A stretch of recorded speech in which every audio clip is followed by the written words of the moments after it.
Karl von Clausewitz, one of the most influential military theorists of modern times, argued that warfare is made up of a series of individual actions called engagements.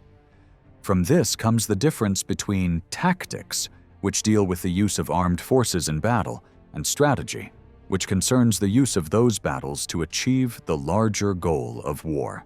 A similar distinction was expressed in 1814 by Archduke Charles of Austria, who described strategy as the science of war, the task of designing and directing campaigns, while tactics was the art of executing these plans on the battlefield.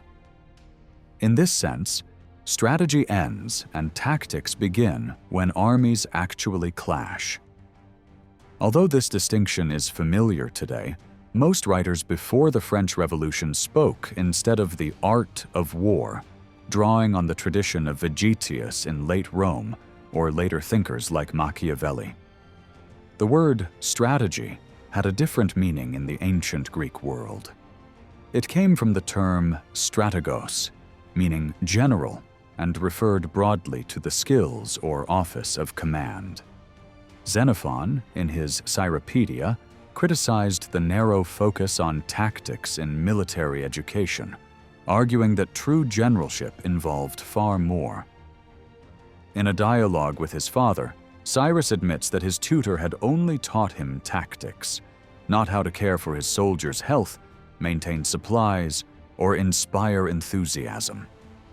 His father laughed, pointing out that tactics alone were useless without provisions, discipline, and knowledge of the wider duties of command. A formal attempt to separate strategy from tactics appeared centuries later in the treatise On Strategy, now attributed to Syrianus Magistris in the 9th century. There, strategy was defined as the means by which a commander protects his own territory and defeats the enemy, with a distinction between defensive and offensive approaches. Tactics, by contrast, was described as the science of organizing and maneuvering troops, covering the arrangement of men for combat, the distribution of arms, the movement of forces, and the management of resources and personnel. This separation into offensive and defensive strategy became central to later Byzantine thinking about war.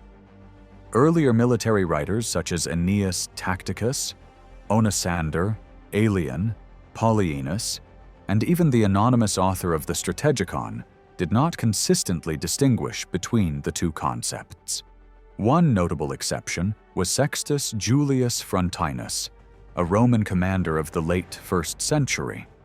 In his Strategimata, he separated strategy from tactics by explaining that strategy included all the foresight, initiative, and resolve shown by a general, while stratagems were clever devices or tricks used within that broader framework. Because Latin lacked precise terms for these ideas, he relied directly on the Greek words, ensuring their meaning would not be lost. Emperor Leo VI, known as the Wise, 886 to 912, drew heavily on the works of earlier authors such as Onosander, Aelian, Polyaenus, and especially the writer of the Strategikon, whom he often paraphrased in his own laws and treatises. He used the terms strategy and tactics in the same hierarchical way as the 9th century treatise On Strategy. Strategy, in his view, was the way in which good commanders applied their training, practiced with stratagems, and devised methods of defeating the enemy. Tactics, on the other hand, was defined as the science of movement in warfare. It involved the skill of arranging battle formations, managing weapons, and directing the movements of troops, with the purpose of defeating the enemy through every possible type of assault and maneuver. By the 10th century, Byzantine thinkers and commanders possessed a well-developed body of theory and practice. They discussed not only strategies and tactics, but also army formations, weaponry, logistical organization, and methods of deception, all framed within the Christian imperial worldview that nothing could be accomplished without divine favor. The political ideology behind Byzantine strategy rested on three main pillars: the defense of the Christian Roman world, the spread of the true faith among non-believers, and the recovery of former imperial territories. This ideology, expressed in religious and even apocalyptic terms, was regarded as the destiny of the emperors, who saw themselves as the heirs of the Roman rulers and guardians of orthodoxy against heretics, Zoroastrians, and Muslims. Commanders and soldiers alike were expected to defend both the homeland and the faith, even to the point of sacrificing their lives. The idea of restoring the Roman world can already be seen in Justinian's wars of reconquest in the West, with Procopius recording the emperor's insistence that the Goths had seized Italy by force and refused to return it. Later, in the 620s, Heraclius recovered Syria, Palestine, and Egypt. Although these campaigns have sometimes been described as an early form of crusade because of the religious enthusiasm inspired by imperial propaganda, they were essentially defensive wars. Facing the overwhelming strength of the Persians, the empire was fighting for its survival. In the 9th and 10th centuries, whether the emperors had ambitions to retake the Muslim-controlled lands of Syria, Palestine, and northern Mesopotamia, or whether they were primarily focused on halting the devastating raids launched from places such as Melitene, Tarsus, and Crete, remains a matter of debate. If we speak of a Byzantine grand strategy, it did not exist as a fixed concept in the modern sense. Rather, it was more akin to large-scale crisis management, shaped by immediate political and military realities. Still, we can identify the core factors that influenced strategic planning. The empire's position in the geopolitical landscape of the Balkans, Asia Minor, and the Middle East. The resources of its economy and manpower, and the cultural attitudes that shaped Byzantine views of war. The strategic location of the empire was fundamental to its outlook. Constantinople, standing at the crossroads of Europe and Asia, commanded the Balkans, Asia Minor, and the Eastern Mediterranean. This geography exposed the empire to multiple enemies on very different fronts, both external and internal, through conflicts of religion, economy, and politics. The two main theaters of war, the Balkans and Asia Minor, required different military organizations and troop distributions. Limited financial and human resources meant that fighting effectively on more than one front at the same time was nearly impossible. Asia Minor, in particular, became the top priority for emperors. Its closeness to the capital, its agricultural and mineral wealth, and its role as a source of recruits for the army made it essential to the empire's survival. Only after securing the East could the Byzantines turn to the Balkans. The successes of the Bulgars south of the Danube in the late 7th century illustrate how unrest in one region could prevent decisive action in another. The economy of Byzantium was based primarily on agriculture. While trade was significant, only the land could provide the resources necessary for a great power. Taxes on land, customs duties, and the income from imperial estates all flowed into the treasury, with the largest share of public revenue devoted to maintaining the army. The military was the empire's biggest employer, with hundreds of thousands of men supported either by state salaries in the elite tagmata or through landholdings in the provincial themata. This vast military population, together with their families and dependents, exerted a strong influence on local communities and the wider economy. Agrarian societies were always vulnerable to raids.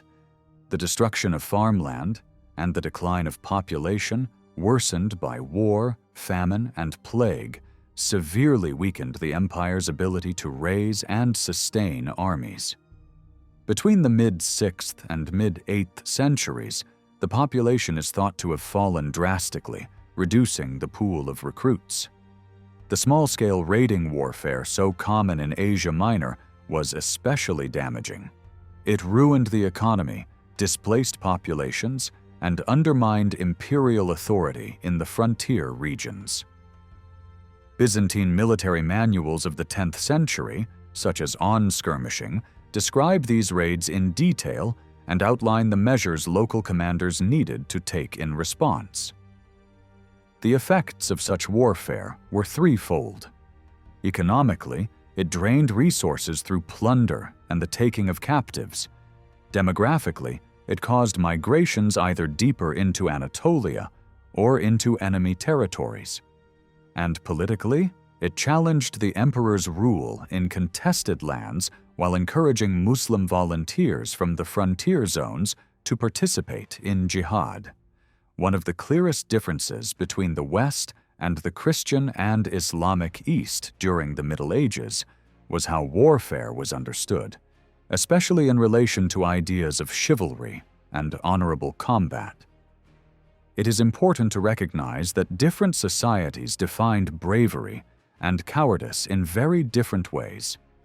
In some cultures, tactics such as feigned retreats, ruses, or ambushes were condemned as unmanly, since true courage was measured by standing face to face with the enemy in direct combat.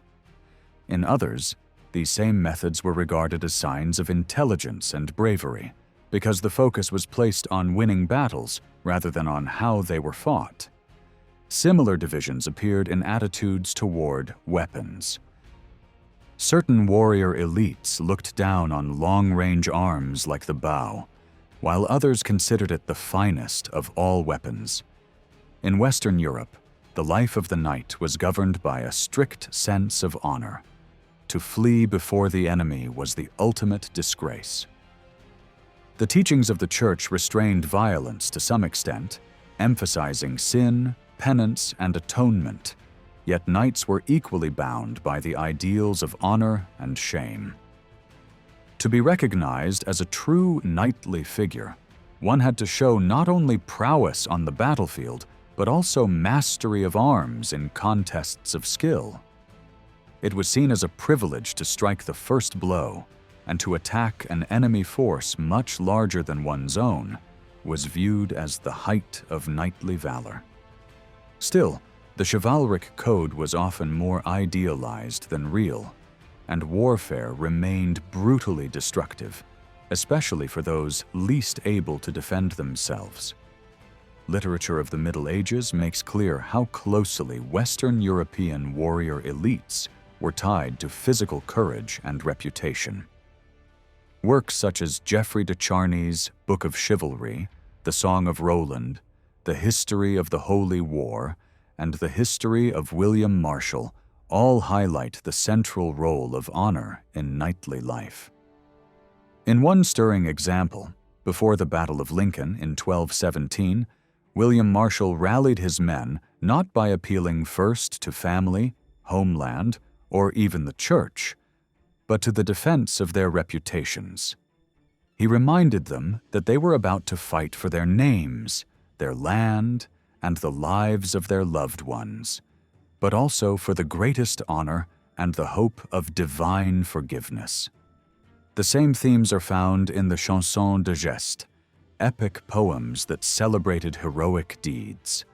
These works depicted a deeply martial and aristocratic world, where a man's worth was measured by his feats in war.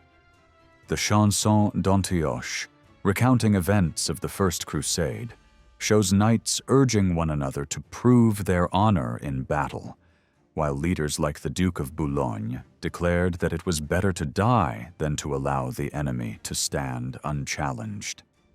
Real battles, such as Bremule in 1119, also reflected these cultural values, with combat conducted under shared understandings of honor and mutual respect, even between enemies.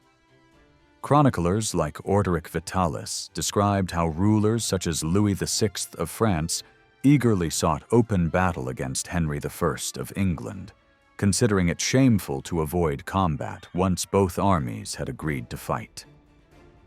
At times, battles themselves became almost ceremonial demonstrations of valor.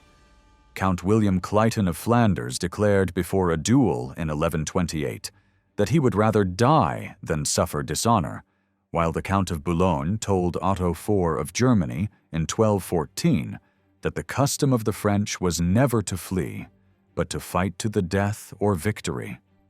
Honor and reputation lay at the very heart of Western knighthood, shaping how war was imagined and conducted. The Byzantine world, however, viewed warfare very differently.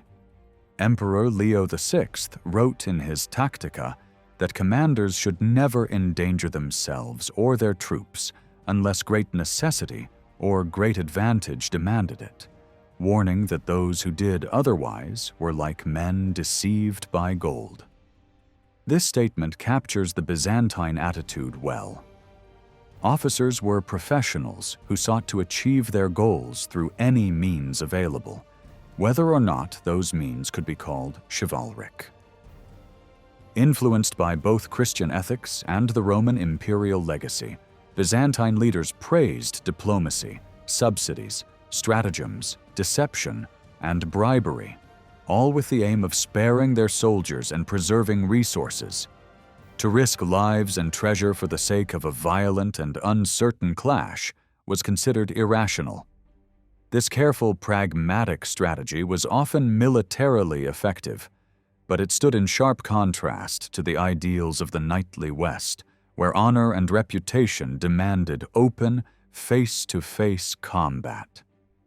Warfare, the Byzantines argued, should not be about reckless charges, but about careful hunting. Just as wild animals are caught through scouting, nets, ambushes, and cunning maneuvers rather than sheer strength, so too should war be conducted. To throw troops headlong into a direct clash, even if victory seemed possible, was considered dangerous and wasteful, bringing little more than empty glory at the cost of heavy losses. Far better, they believed, to wear down the enemy through deception, raids, or famine, striking repeatedly without offering them the chance of an open battle where fortune could prove as decisive as courage. Advice to commanders often emphasized prudence. If a general led only a small force of perhaps 5,000 or 6,000 men, he was urged to avoid pitched battles and instead rely on ambushes, stratagems, and sudden attacks. If the enemy outnumbered the Byzantines in both infantry and cavalry, then open confrontation was to be avoided altogether until, as they expressed it, divine aid restored confidence and strength to their soldiers. Only with full knowledge of the enemy, and only in times of absolute necessity, was a general expected to commit to battle. In all other circumstances, cunning, tricks, and stratagems were to be used to weaken and humiliate the foe while preserving the army's strength.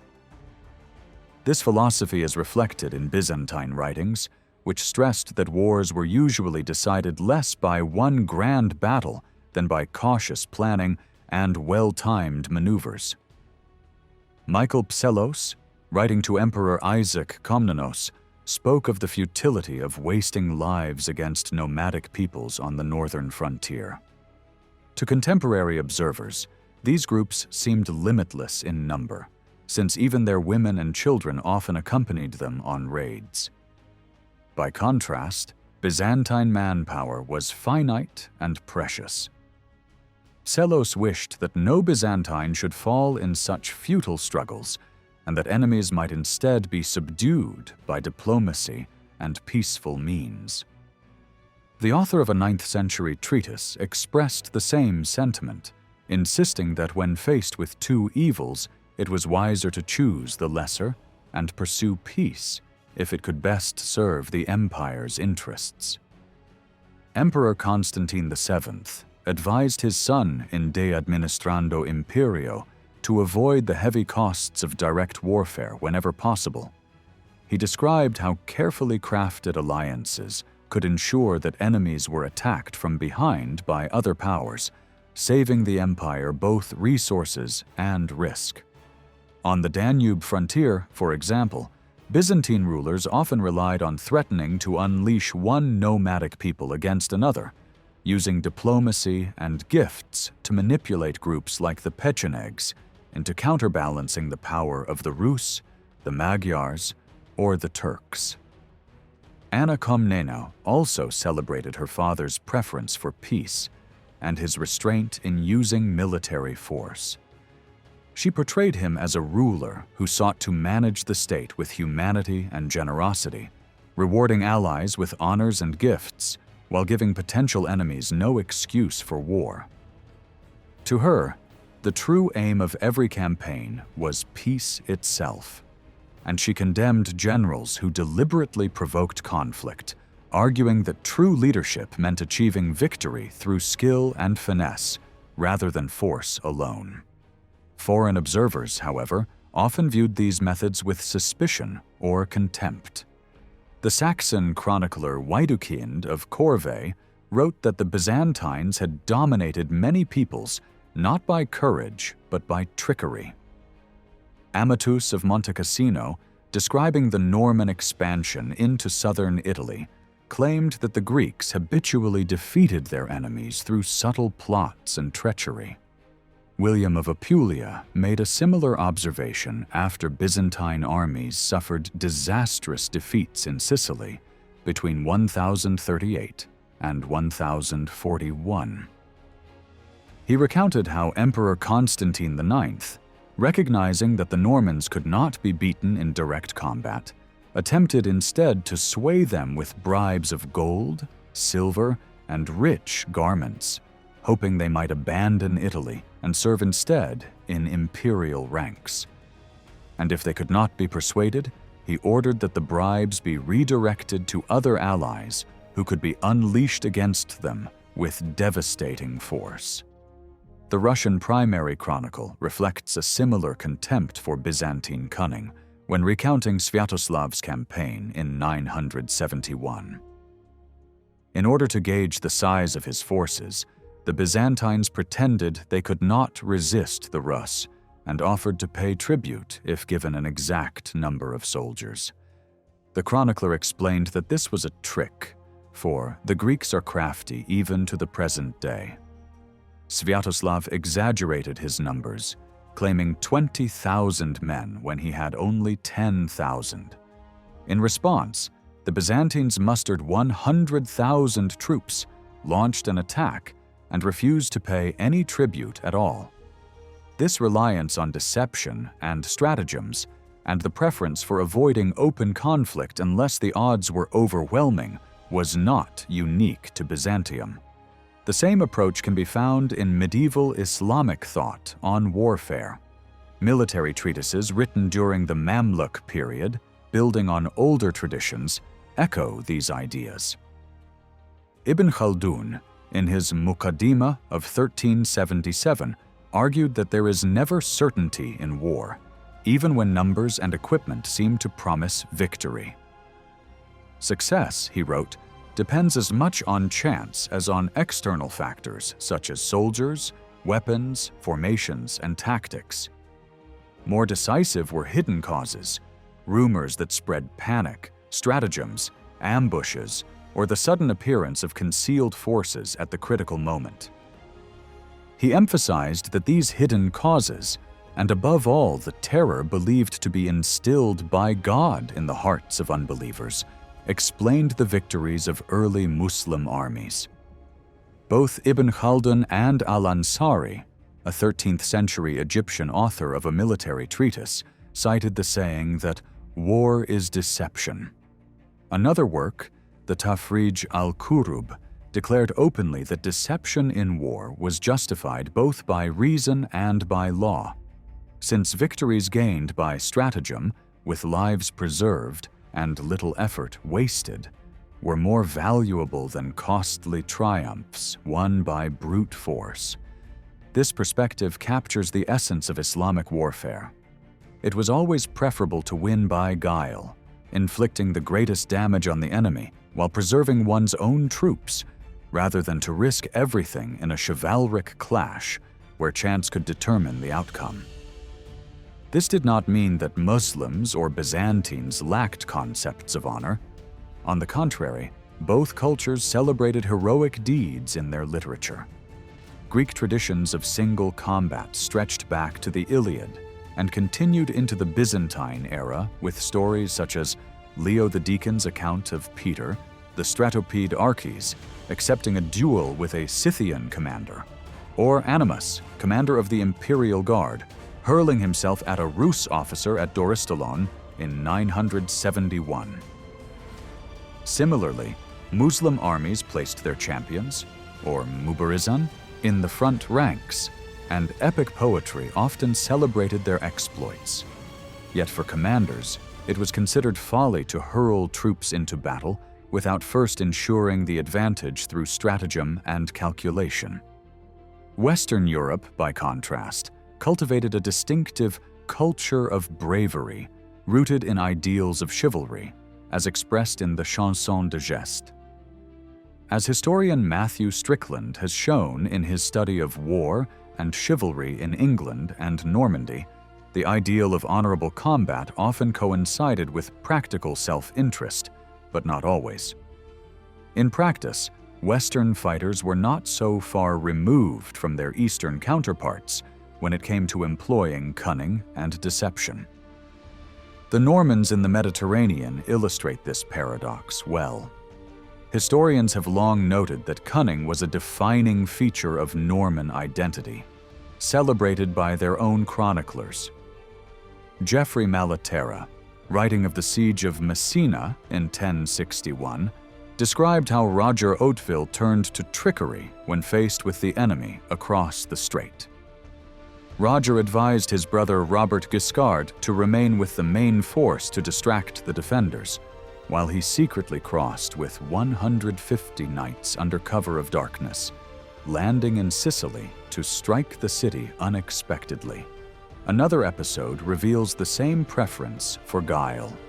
When the people of Iato in western Sicily, numbering some 13,000 families, refused to pay taxes, Roger first sent envoys with flattering promises, then with threats.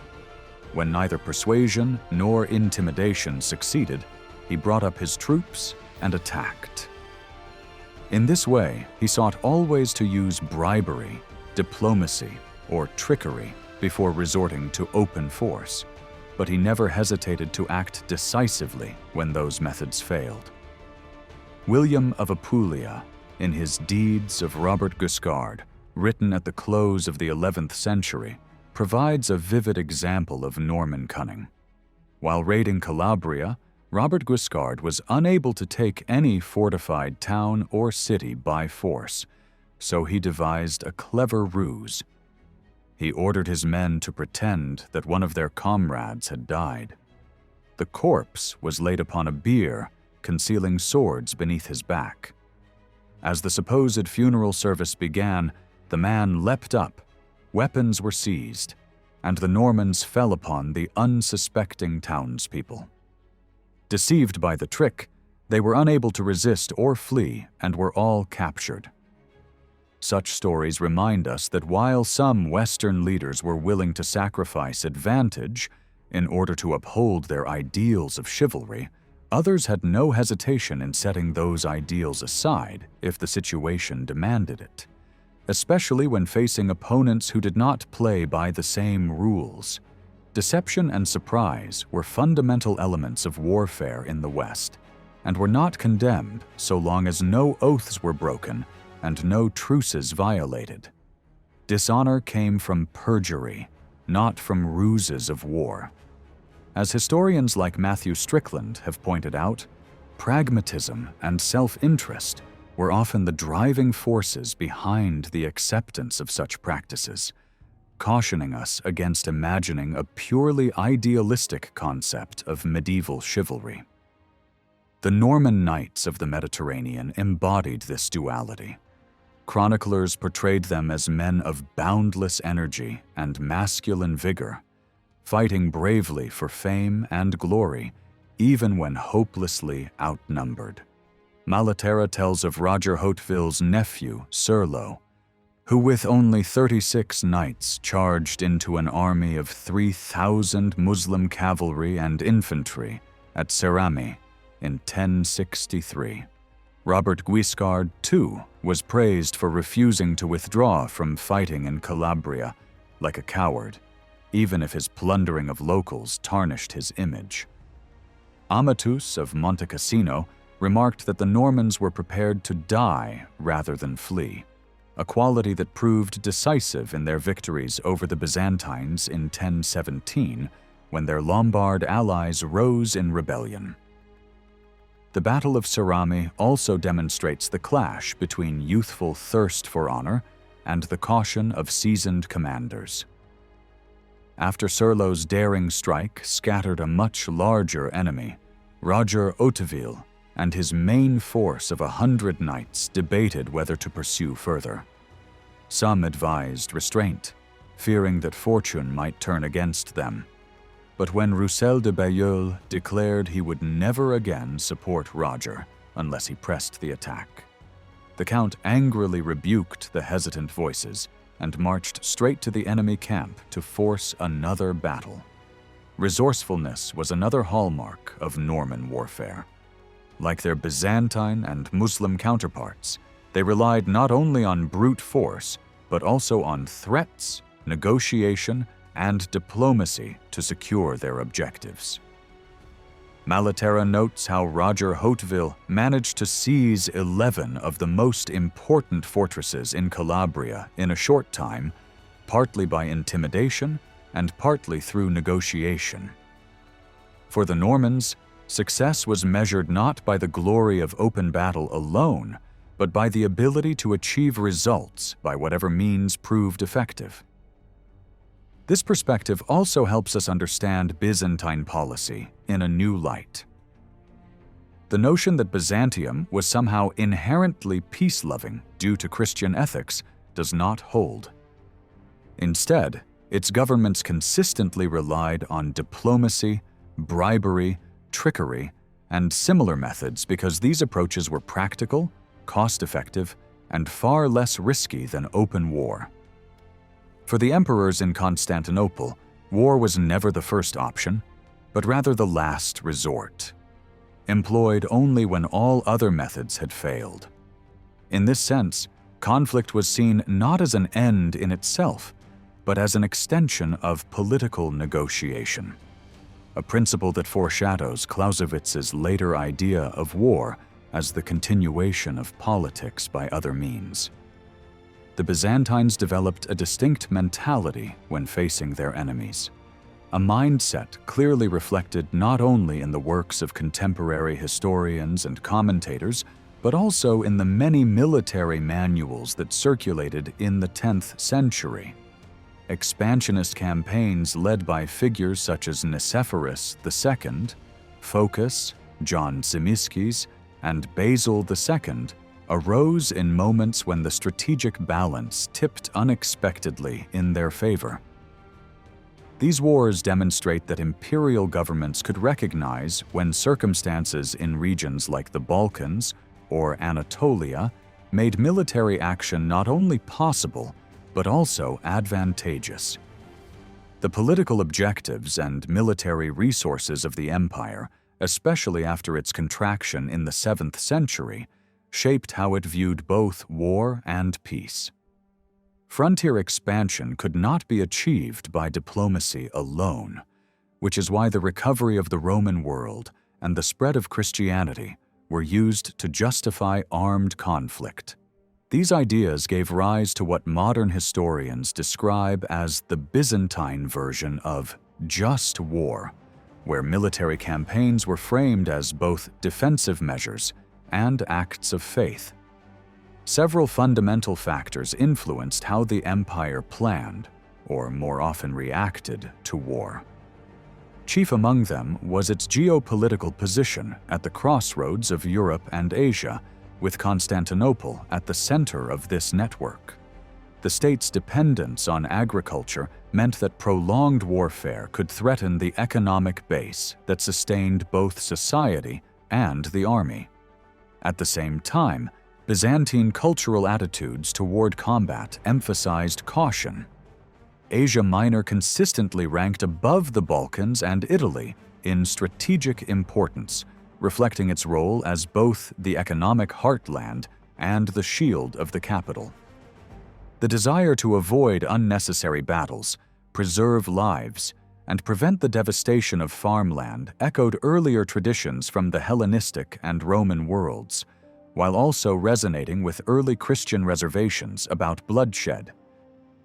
The purpose of this discussion has been to show how Byzantine military culture explained and justified the use of force, while also developing specific customs that shaped its practice. It has also sought to place this culture within a comparative framework, contrasting the ideals of bravery and cowardice in Byzantium with those of the Christian West and the Muslim East. Different warrior elites constructed their ideas of honor around the notion of battle, whether defined as open combat or as the clever use of deception. By situating war within broader cultural, political, and economic contexts, it becomes clear that Byzantine commanders valued craft, intelligence, bribery, and stratagems as legitimate tools, and were always ready to adapt to the evolving tactics of their opponents in the eastern theaters of war. Byzantine commanders developed a distinct approach to confronting enemy incursions, and this mentality is preserved not only in the writings of historians and commentators, but also in the numerous military treatises that flourished in the 10th century. One such work, on skirmishing, written under the patronage of Emperor Nicephorus Phocas, and probably composed by his brother Leo, encapsulates the practice of raiding and guerrilla warfare that had shaped the empire's eastern frontier over the previous 2 centuries. The text warns generals to stay alert for the gathering and movement of large armies, especially in late summer, when forces from Egypt, Palestine, Phoenicia, and southern Syria would combine with Arab contingents and march into Cilicia and the region around Antioch and Aleppo before crossing into Roman lands in September. The treatise refers to Arab raiding forces numbering between 6,000 and 12,000 men, a figure consistent with what contemporary observers such as Yahya of Antioch described as well within the capacity of Saif al-Dawla to assemble. These armies included both regular troops and volunteers for the jihad, drawn from the fortified districts of the interior and the borderlands. Such expeditions had both economic and ideological purposes. Their immediate goal was to devastate the countryside, loot settlements, disrupt trade, and undermine imperial authority. At the same time, they served as a means for Muslim warriors to fulfill their religious and military duty by waging war against the infidel, continuing the struggle for the expansion of Islam. The ideological tone of this conflict is evident in On Skirmishing, where appeals to God accompany many of the tactical recommendations. This raises the broader question of what kind of warfare dominated eastern Anatolia before the middle of the 10th century, and what strategic aims the Arab forces pursued there. While one might expect an invading army far from its base of supplies to seek decisive battle in order to secure its conquests, the evidence shows the opposite. Arab commanders sought to avoid pitched engagements unless they had overwhelming superiority. Their strategy relied on raiding, plundering, besieging strong points, capturing prisoners, and retreating home with spoils, rather than committing to territorial expansion. Since the failed siege of Constantinople in 717–17, No serious attempt had been made to push deeply into Anatolia.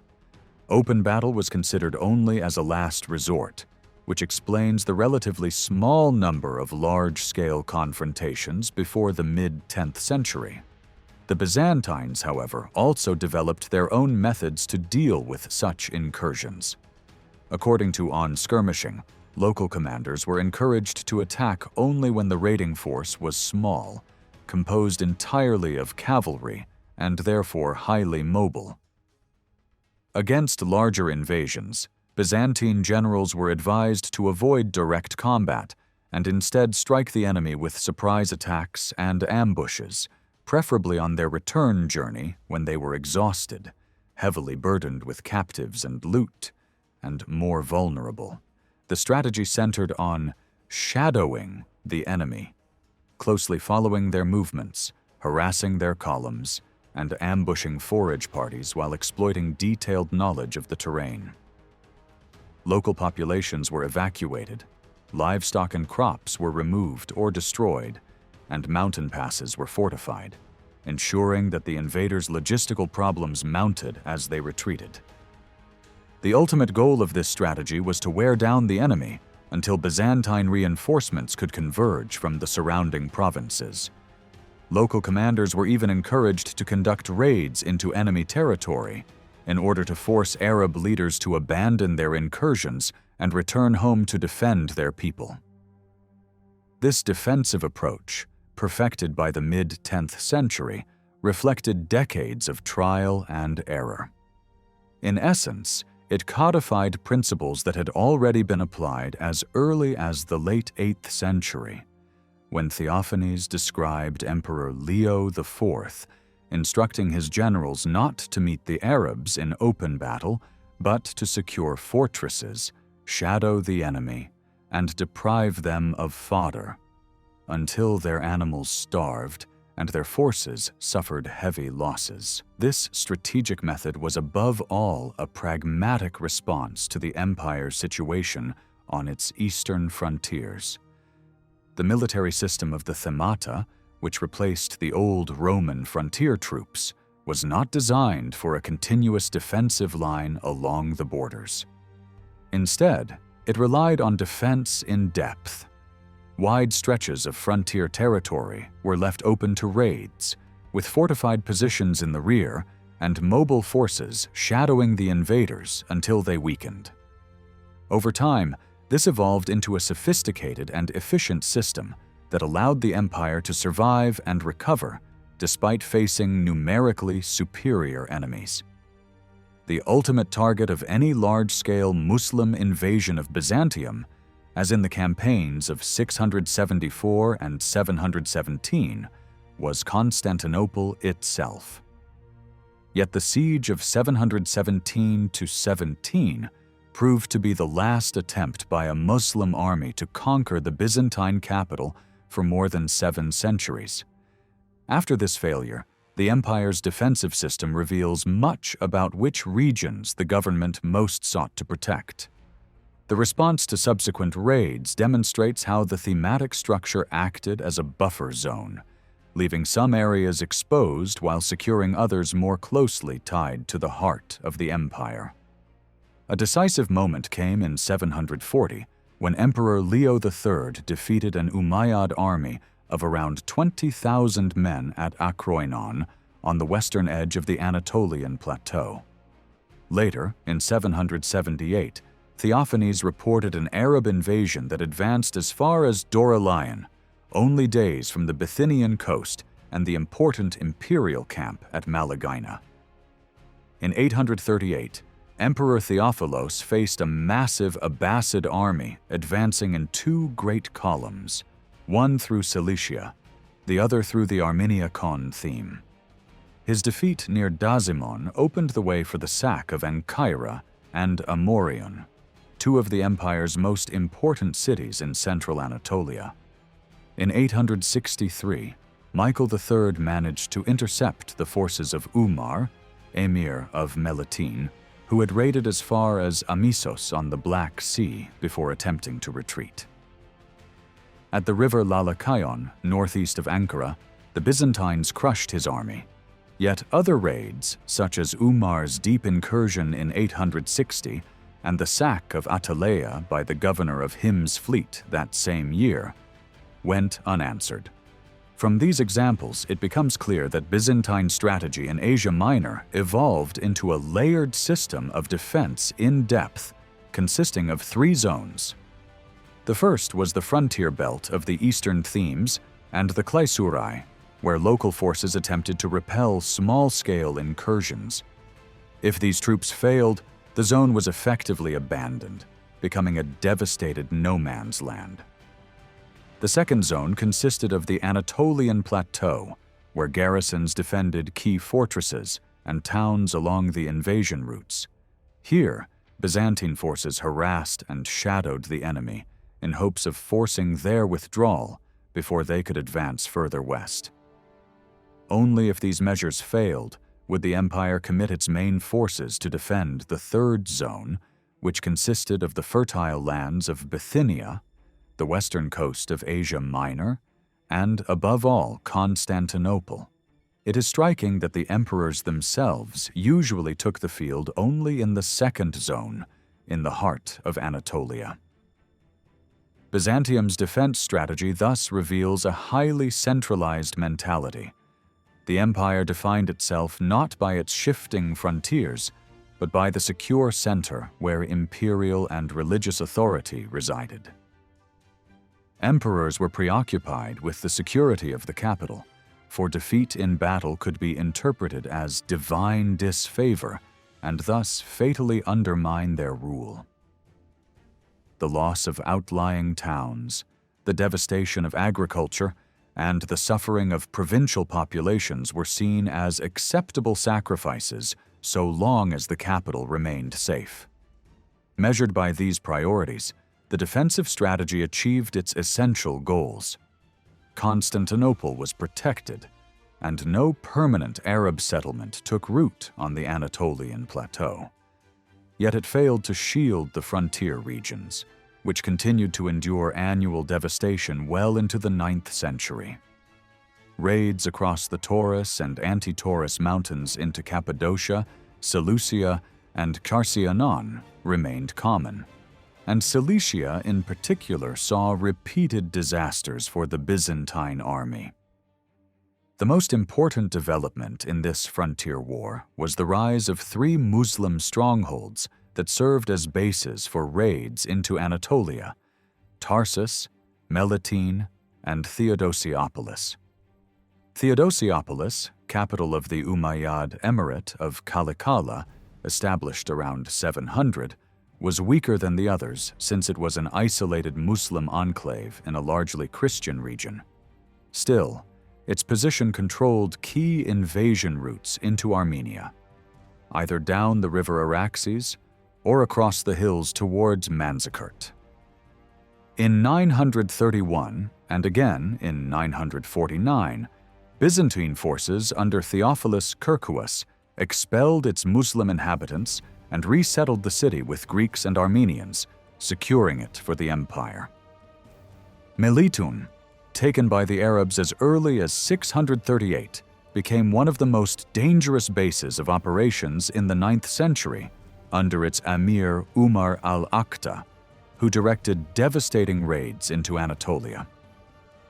Although weakened after his defeat at Lalakayon in 863 and besieged multiple times by Basil I, the city remained a thorn in Byzantium's side until John Kirkouas finally brought it under imperial control in the 930s. Its location west of the Anti-Taurus mountains gave it particular strategic value, allowing Arab forces to bypass natural defenses and strike deep into the plateau. The most formidable of the 3 was Tarsus in Cilicia. Captured by the Abbasids just before Caliph al-Muqtasim's campaign of 831, it later fell under Tulunid control in 878 and endured repeated Byzantine sieges in 878 and 882. Direct Abbasid authority was restored in 896, but the city eventually came under Hamdanid rule in the mid-10th century. Tarsus not only served as a heavily fortified base, but also symbolized the spirit of jihad on the frontier. Contemporary accounts describe large garrisons and the influx of volunteers from across the Muslim world, drawn there each year to participate in raids against the empire. The importance of geography in military planning has been recognized since antiquity. Vegetius observed that much of a victory depends on the ground where it is fought. And many centuries later, Clausewitz also noted that the relationship between terrain and warfare gives military action its distinctive form. This is what modern historians call military geography, the study of how both physical and human landscapes shape strategy and tactics. It allows commanders to assess terrain, weather, political structures, settlement patterns, and road networks in order to prepare and execute campaigns effectively. For historians, an understanding of the geography of Asia Minor, especially the lands east of Caesarea in Cappadocia, is essential to grasping the true impact of Arab raids and the strategic pressures they created. Without this knowledge, it is difficult to appreciate the choices and constraints that defined warfare in the region. Asia Minor's defining geographical feature is the stark contrast between the mountain ranges along its coasts and the elevated plateau in its interior. To the north, the Black Sea coast is separated from the heartland by the Pontic Mountains, which rise steeply and extend for hundreds of kilometers parallel to the shore, climbing above 3,000 meters in the east before joining the Caucasus. In the south, the Taurus Range forms an equally imposing barrier between the Mediterranean coast and the plateau, its southern slopes dropping steeply to the sea, while its northern slopes descend more gradually toward the central highlands. These uplands, lying between 600 and 1,200 meters in elevation, form the semi-arid plateau at the core of Anatolia. Although dotted with fertile basins around cities such as Konya, Malatya, and Kayseri, the region sustained only a modest agrarian economy compared to modern farming standards. The most rugged terrain is found in the east, where the Taurus, Anti-Taurus, and Pontic ranges converge with the Armenian highlands, creating a formidable wall of mountains that restricts north-south movement between Anatolia, Mesopotamia, and Syria. Here lie Lake Van and the headwaters of both the Tigris and Euphrates rivers, framed by peaks exceeding 3,700 meters. South and east of these mountains stretches the zone known as the Fertile Crescent. Beginning in Egypt, it runs through Palestine and Syria to the plains of northern Mesopotamia, then curves along the valleys of the Tigris and Euphrates to the Persian Gulf, hemmed in by the Zagros Mountains of Iran.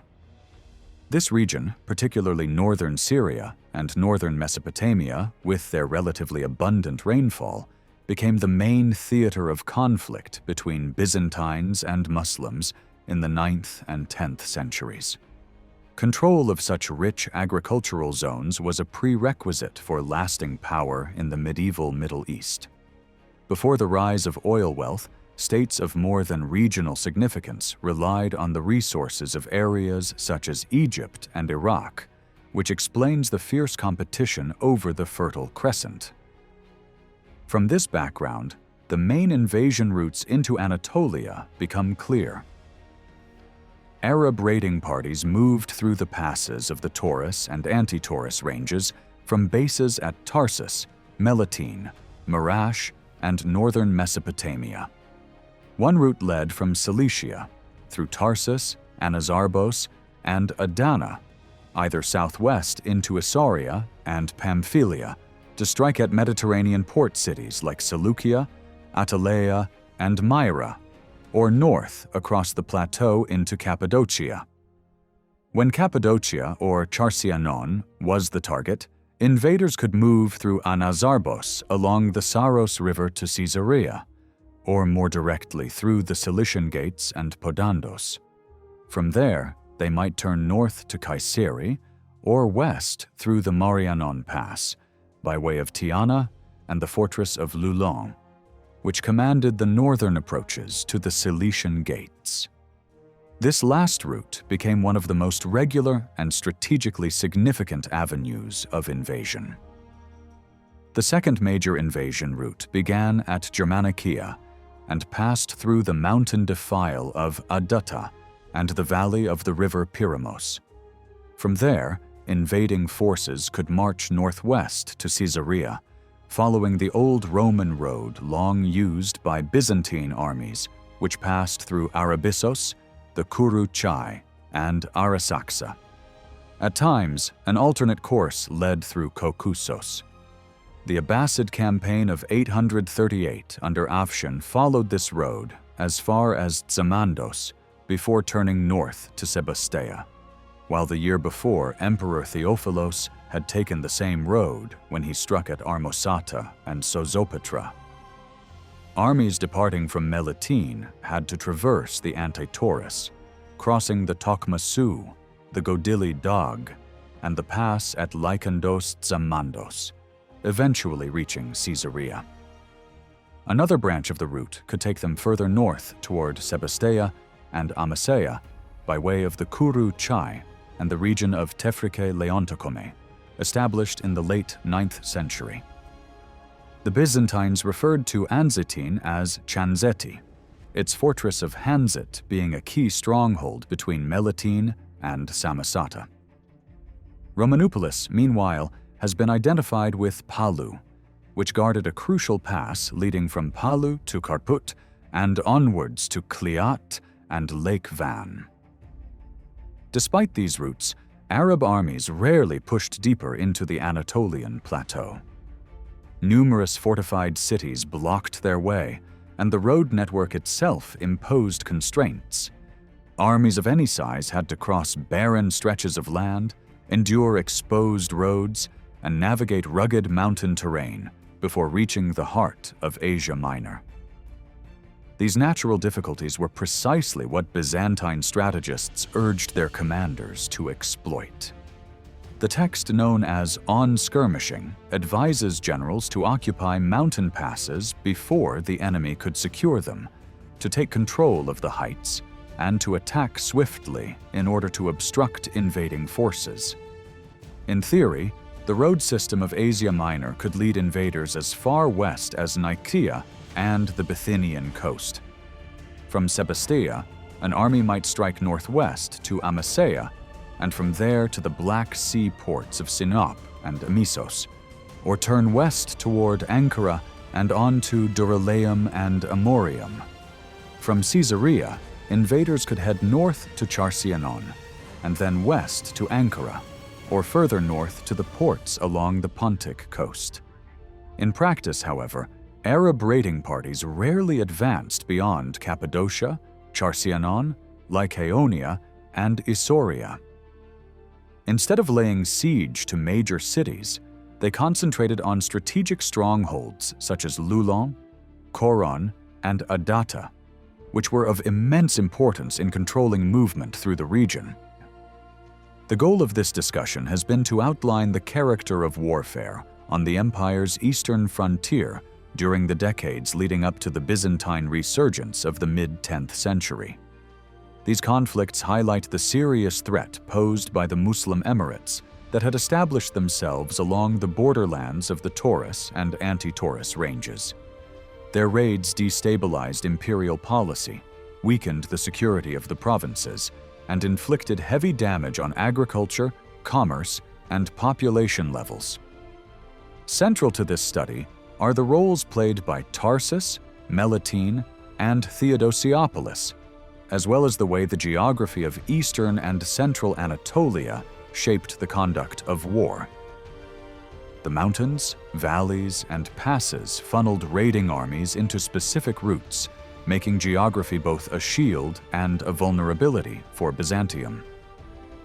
Against these threats, Byzantine commanders adopted the practice of shadowing invading armies, following them closely, exploiting terrain to harass them, and launching ambushes on foragers.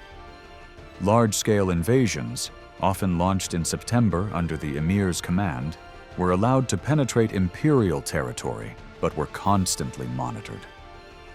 On their return, the Byzantines would strike when the enemy was burdened with captives, loot, and exhausted troops. This defensive system reveals both the flexibility and decentralization of the thematic armies. Local forces often acted autonomously, launching raids across the border to pressure enemy commanders into withdrawing. At times, neighboring themes coordinated to trap enemy forces through converging maneuvers. Nevertheless, failures did occur. When generals lacked accurate intelligence or failed to shadow enemy movements effectively, they risked being outmaneuvered by experienced commanders, which could lead to devastating losses. One of the clearest statements of Byzantine strategic priorities in the 10th century appears in De Administrando Imperio, composed by Emperor Constantine VII between 948 and 952 as a guide for his son Romanus. There he explained that the towns of Kliat, Arzes, and Perkri, positioned between the empire and Armenia, acted as both a shield and staging posts for armies. Their possession meant that no Persian or Arab force could advance against Byzantine territory. This passage does more than stress the importance of Armenia to the eastern frontier. It also highlights how fortress towns around Lake Van and in the Diyarbakir region, such as Kliat, Manzikert, Mayafarikin, and Amida, functioned as a defensive belt separating the empire from the caliphate. To grasp their role fully, one must examine Byzantine policy from the wars of Basil I against the Paulicians through to the later campaigns waged under Romanus I Lecapenus in Armenia and northern Mesopotamia. The purpose of this part is to explore the empire's involvement in Armenia during the first half of the 10th century, outlining the wars with Muslim powers, the delicate diplomacy pursued with the Armenian nobility, and the emergence of new Eastern threats. Rather than breaking new ground, the aim is to place developments into context and address a paradox.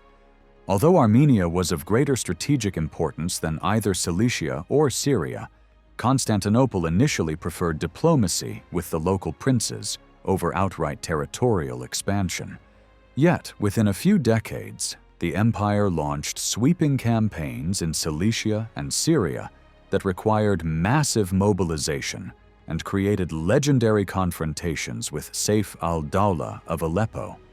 Why did imperial policy shift so dramatically? And what were the long-term consequences for Byzantine strategy and state organization? The roots of this transformation can be traced to the reign of Basil I, 867 to 886.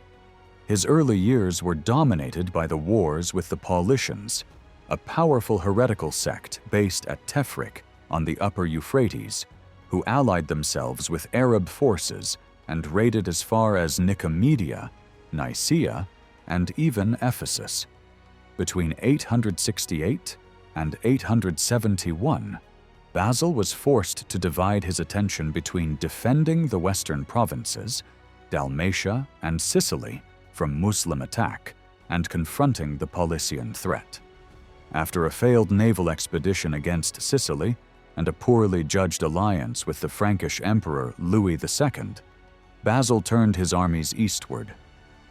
In 871, he campaigned unsuccessfully against the Paulician leader Chrysochair, nearly being captured in the process. The following year, however, a Byzantine army under his son-in-law, Christopher, finally destroyed the Paulician field forces near Dazimon, killing Chrysochair and crippling the sect. With the Paulicians reduced to their last strongholds and Arab allies weakened, Basil could concentrate on securing the eastern frontier. In 873, he launched an expedition against Melitene. Though the city held out, Byzantine forces devastated Sozopatra, Samosata, and several remaining Paulician bases. By the decade's end, imperial victories at Podandus and Adata were recorded, and raiding parties had penetrated into northern Mesopotamia, plundering as far as Germanicaea and Adata. These successes strengthened Byzantium's position and won Basil valuable allies among the Armenians. In Armenia, the most influential prince was Ashat I of the Bagratid dynasty, recognized as king by the Abbasid Caliph in 885. While Ashat maintained a careful balance between Constantinople and Baghdad, his son Sumbat openly leaned toward Byzantium, provoking a harsh response from the Abbasid-appointed governor, Yusuf. In 909, Sumbat was deposed in favor of Gagik Ardsruni of Vaspurakan after a devastating invasion. For the time being, Arab influence appeared dominant in Armenia, but the alignment of Sumbat and his heirs with Constantinople would later prove a crucial advantage for Byzantium. Elsewhere on the frontier, change was slower. Annual Arab-Byzantine raids and counter-raids continued, though without dramatic alteration of the balance of power. Still, Constantine VII's account notes important gains: the recovery and fortification of key passes at Lykandos and Tsamandos on the Mesopotamian border, and the annexation of the territory of Prince Manuel of Tekes, which was organized as the theme of Mesopotamia under Leo VI. Up to the death of Leo VI in 912, Byzantine policy had avoided sustained commitment to any single frontier. That changed after 915. Despite internal distractions, including wars with Simeon of Bulgaria and political instability in Constantinople, Armenia became the principal focus of Eastern policy. The situation there was dire. Sumbat had been executed by Yusuf, his heir Ashat had fled to Constantinople, and Armenia was under near total Muslim control. Christian kingdoms across the Caucasus were powerless or subject to Arab dominance.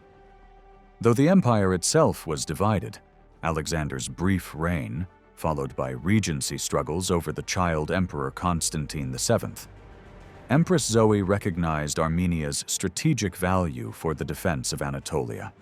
She responded positively to Ashat's appeal for help, inaugurating a more assertive policy in the Caucasus and northern Mesopotamia.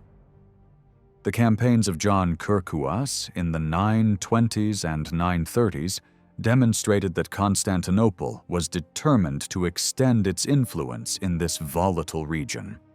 Whether this shift amounted to a deliberate, long-term strategy of expansion or a series of pragmatic responses to immediate pressures remains open to debate. But the results were unmistakable.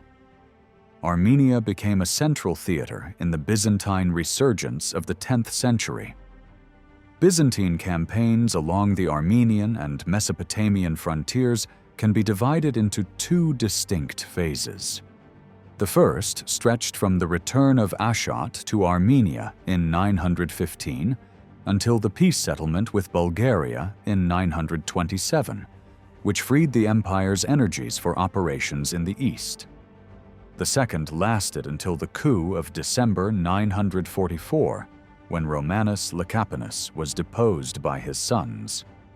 During these decades, the empire's priorities remained consistent: maintaining a pro-Byzantine Armenia, at least until 926, when the focus shifted mainly to containing the emir of Azerbaijan and consolidating influence in Taran and Vaspurakan, particularly the fortress towns around Lake Van, such as Kliat, Manzikert, Perkri, and Arzis, as well as in northern Mesopotamia, with its strongholds of Melitene, Samosata, and Edessa opposite the Byzantine themes of Lycandos and Mesopotamia.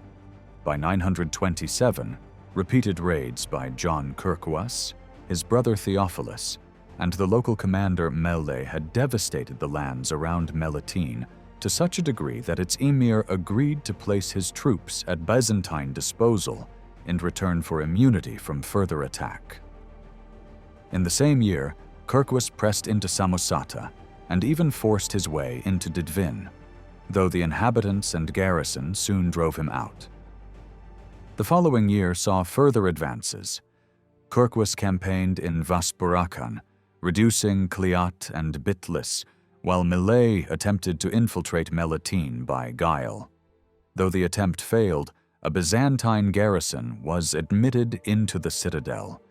In 930, Theodosiopolis was sacked, and 4 years later, a massive army under Kirkwas and Meleksh, allegedly numbering 50,000, besieged Melitene until it surrendered, after which its Muslim population was expelled.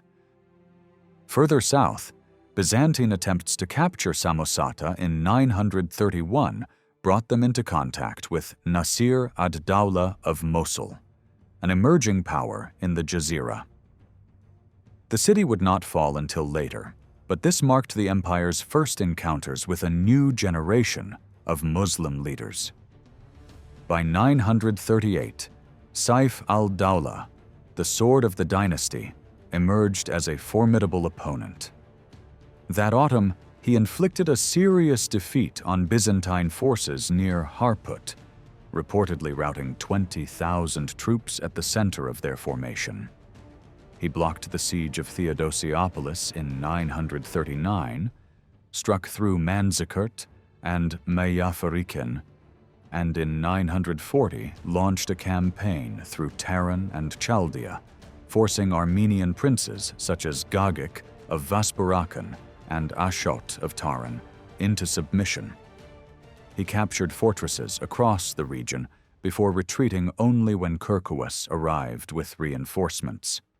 Saif even directed raids as far as Colonaea, openly defying Constantinople at a time when Byzantium and the Abbasids were officially at peace. Saif's victories were celebrated in both the Muslim and Christian worlds, amplified by court poets such as al-Mutanabi, and they marked a turning point. For nearly 2 decades, the Kirkwas brothers and Memleh had expanded Byzantine influence with little resistance.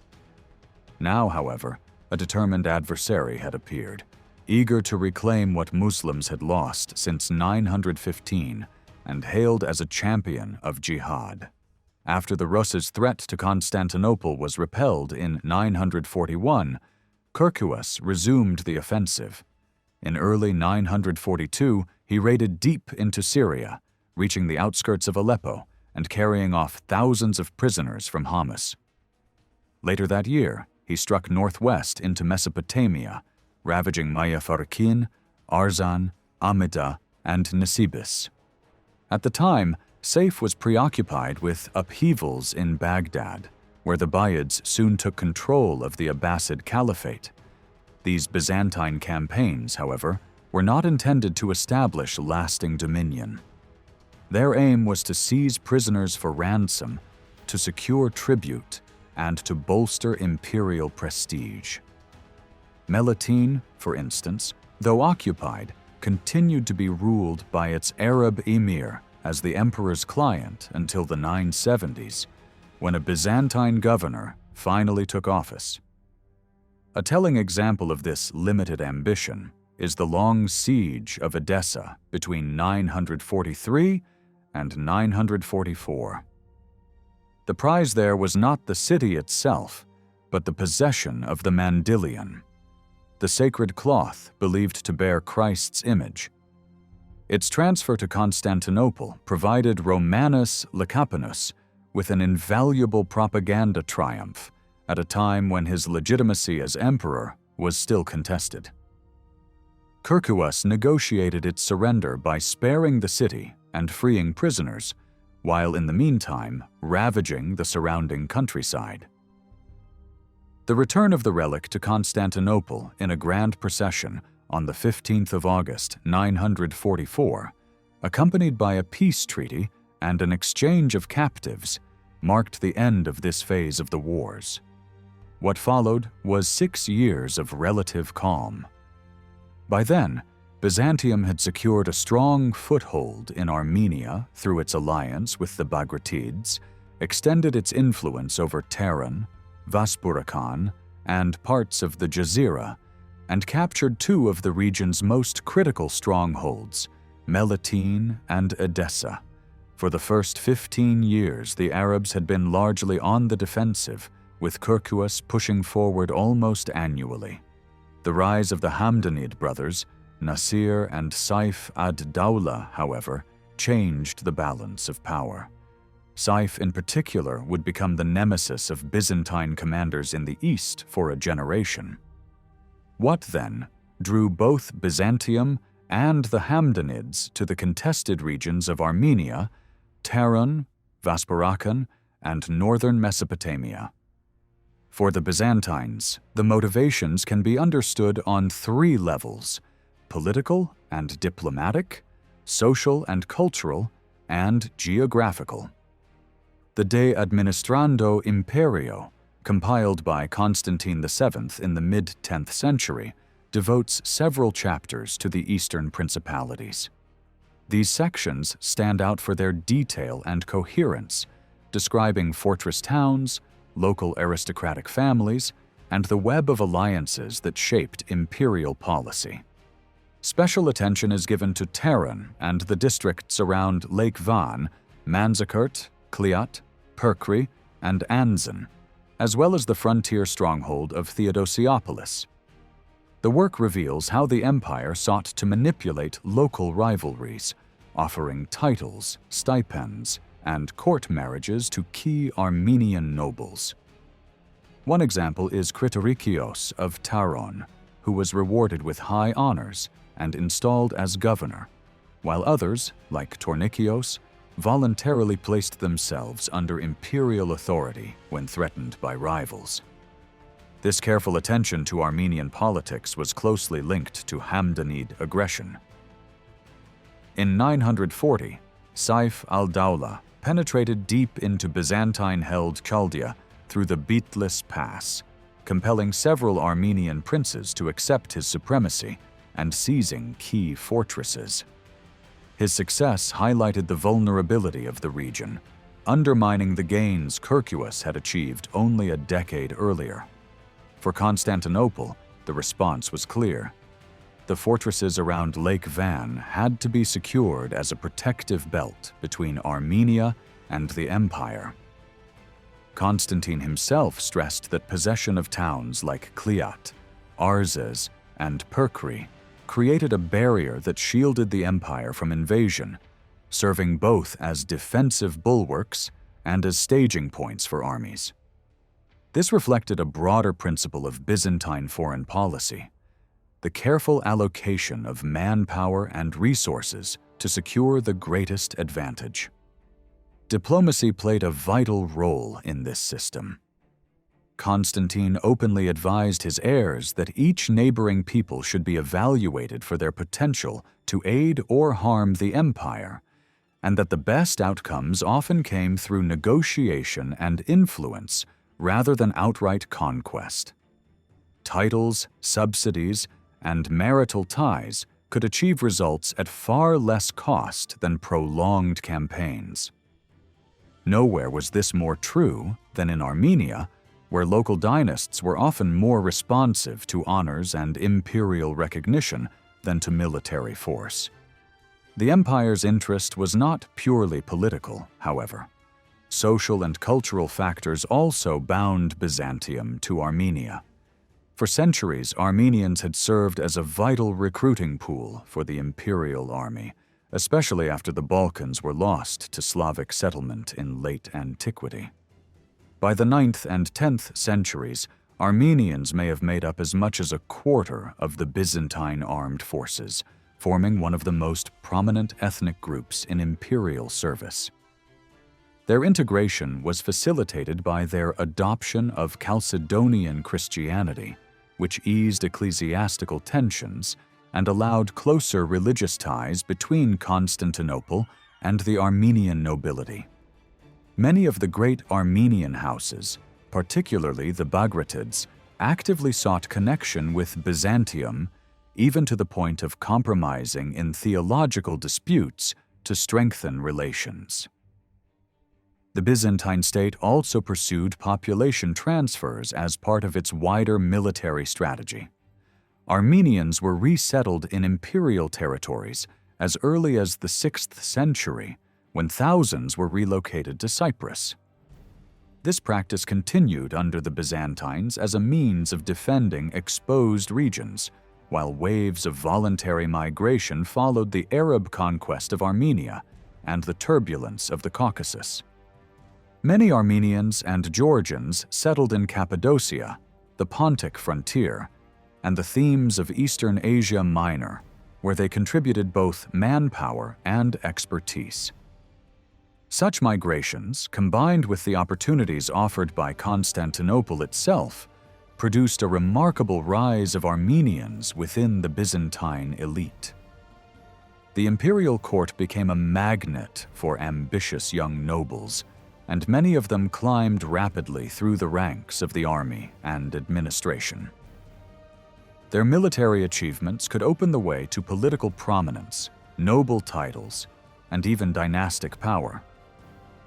By the late 9th and early 10th centuries, emperors such as Leo VI openly emphasized eugenia, nobility of character and merit, when appointing commanders, allowing talented Armenians to rise alongside men of traditional aristocratic birth.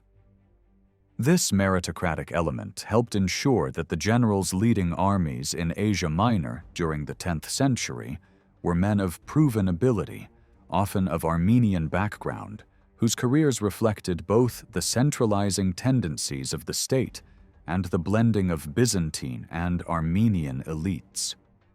Men of modest Armenian background, such as Basil and later Romanos, rose in the 9th and 10th centuries to found two imperial dynasties: the Macedonian, also called Basilid, which reigned from 867 to 1056 and ranks among Byzantium's most illustrious, and the Lecapenid, which ruled from 920 to 945. Many other Armenians came to Constantinople to serve in the army. Their military talent, diplomatic acumen, loyalty to the reigning house, and the favor they earned at court brought them high offices, honorific titles, estates, and wealth. As early as the mid-8th century, sources like Theophanes already show a strong Armenian presence among the strategoi of Asia Minor under Leo IV. The great Eastern families are well known: the Skleroi, Phocae, Kourkouai, Malenoi, Dalasanoi, Museles, and Tornikioi. Over time, they formed a powerful landed elite in eastern Anatolia. They monopolized military commands through hereditary succession and dense networks of clients and kin that extended across the frontier. They also exercised near-feudal control over local thematic troops, largely Armenian in origin, who lived on their growing estates, a world evoked vividly by the epic Digenes Acritas and the Strategikon of Kekaumenos. Geography, topography, and climate made Armenia and the Lake Van region crucial for the defense of Anatolia and for any serious push into Mesopotamia.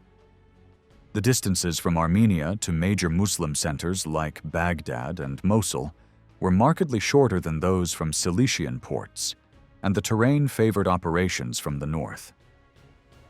The Taurus and Pontic chains posed distinct challenges to any campaigning army, from narrow passes to tenuous supply lines. The Pontic system is less rugged and more cut by rivers than the Taurus and Anti-Taurus, so forces trying to force a passage through the Cilician gates, or other Taurus crossings were more vulnerable to small Byzantine detachments barring the routes north than those moving by way of Colonia and Theodosiopolis. For this reason, armies from Iraq or Syria could avoid the Taurus altogether by following the Euphrates upstream and entering Anatolia through Taran and Vaspurakan. Comparative studies of Roman and Byzantine campaigns in Mesopotamia, Julian in 363, Heraclius in 627 to 628, and John Tsimiscos in 974 underline a constant. Success required the cooperation of Armenian princes. Desert routes out of Syria posed severe logistical problems for large armies, so long traditions favored advances through the alluvial plains of the Jazira and along the Euphrates or the Tigris. The Euphrates route depended on local provisioning that could not be guaranteed. The east bank of the Tigris was easier to supply, yet more exposed to surprise. Using that path required marching through key upland corridors like the Bitlis Pass southwest of Lake Van or the Rawandus Pass southwest of Lake Urmia, just as Heraclius had done in his Persian campaigns. From this perspective, Armenia mattered more to Constantinople than Cilicia or Syria. The government sought alliances with the local nobility and the neutralization of strongpoints around Lake Van and in Upper Mesopotamia rather than outright annexation. Yet the empire achieved sweeping territorial gains in Cilicia in the third quarter of the century and mobilized huge forces for a long war. The explanation lies in the intertwining of personal and political image. The emperor presented himself as a ruler chosen by divine providence to protect God's people. In this climate, Constantine VII's self-presentation and the legacy reaching back to Basil, founder of the Macedonian line, made visible victories a political necessity. Constantine VII, crowned in January 945 at the age of 40 with the help of loyal palace officers, was the fourth ruler of a dynasty founded 8 decades earlier. For a quarter century, he had been overshadowed by the co-emperor Romanos Lekapenos, a former admiral who monopolized power and patronage. Constantine's own birth complicated matters. He was the only son of Leo VI, born out of wedlock and later legitimized when Leo married his mother, Zoe Carbonopsina, in 906, his fourth marriage, unacceptable to the church. To underscore legitimacy, the infant was delivered in the porphyry chamber of the palace, earning him the epithet Porphyrogenitus. Leo's origins were themselves obscure, quite possibly tied to the murdered Michael III, and Leo had been made co-emperor at 4 years old, stepping into the direct line only after Basil's elder son Constantine died in 879.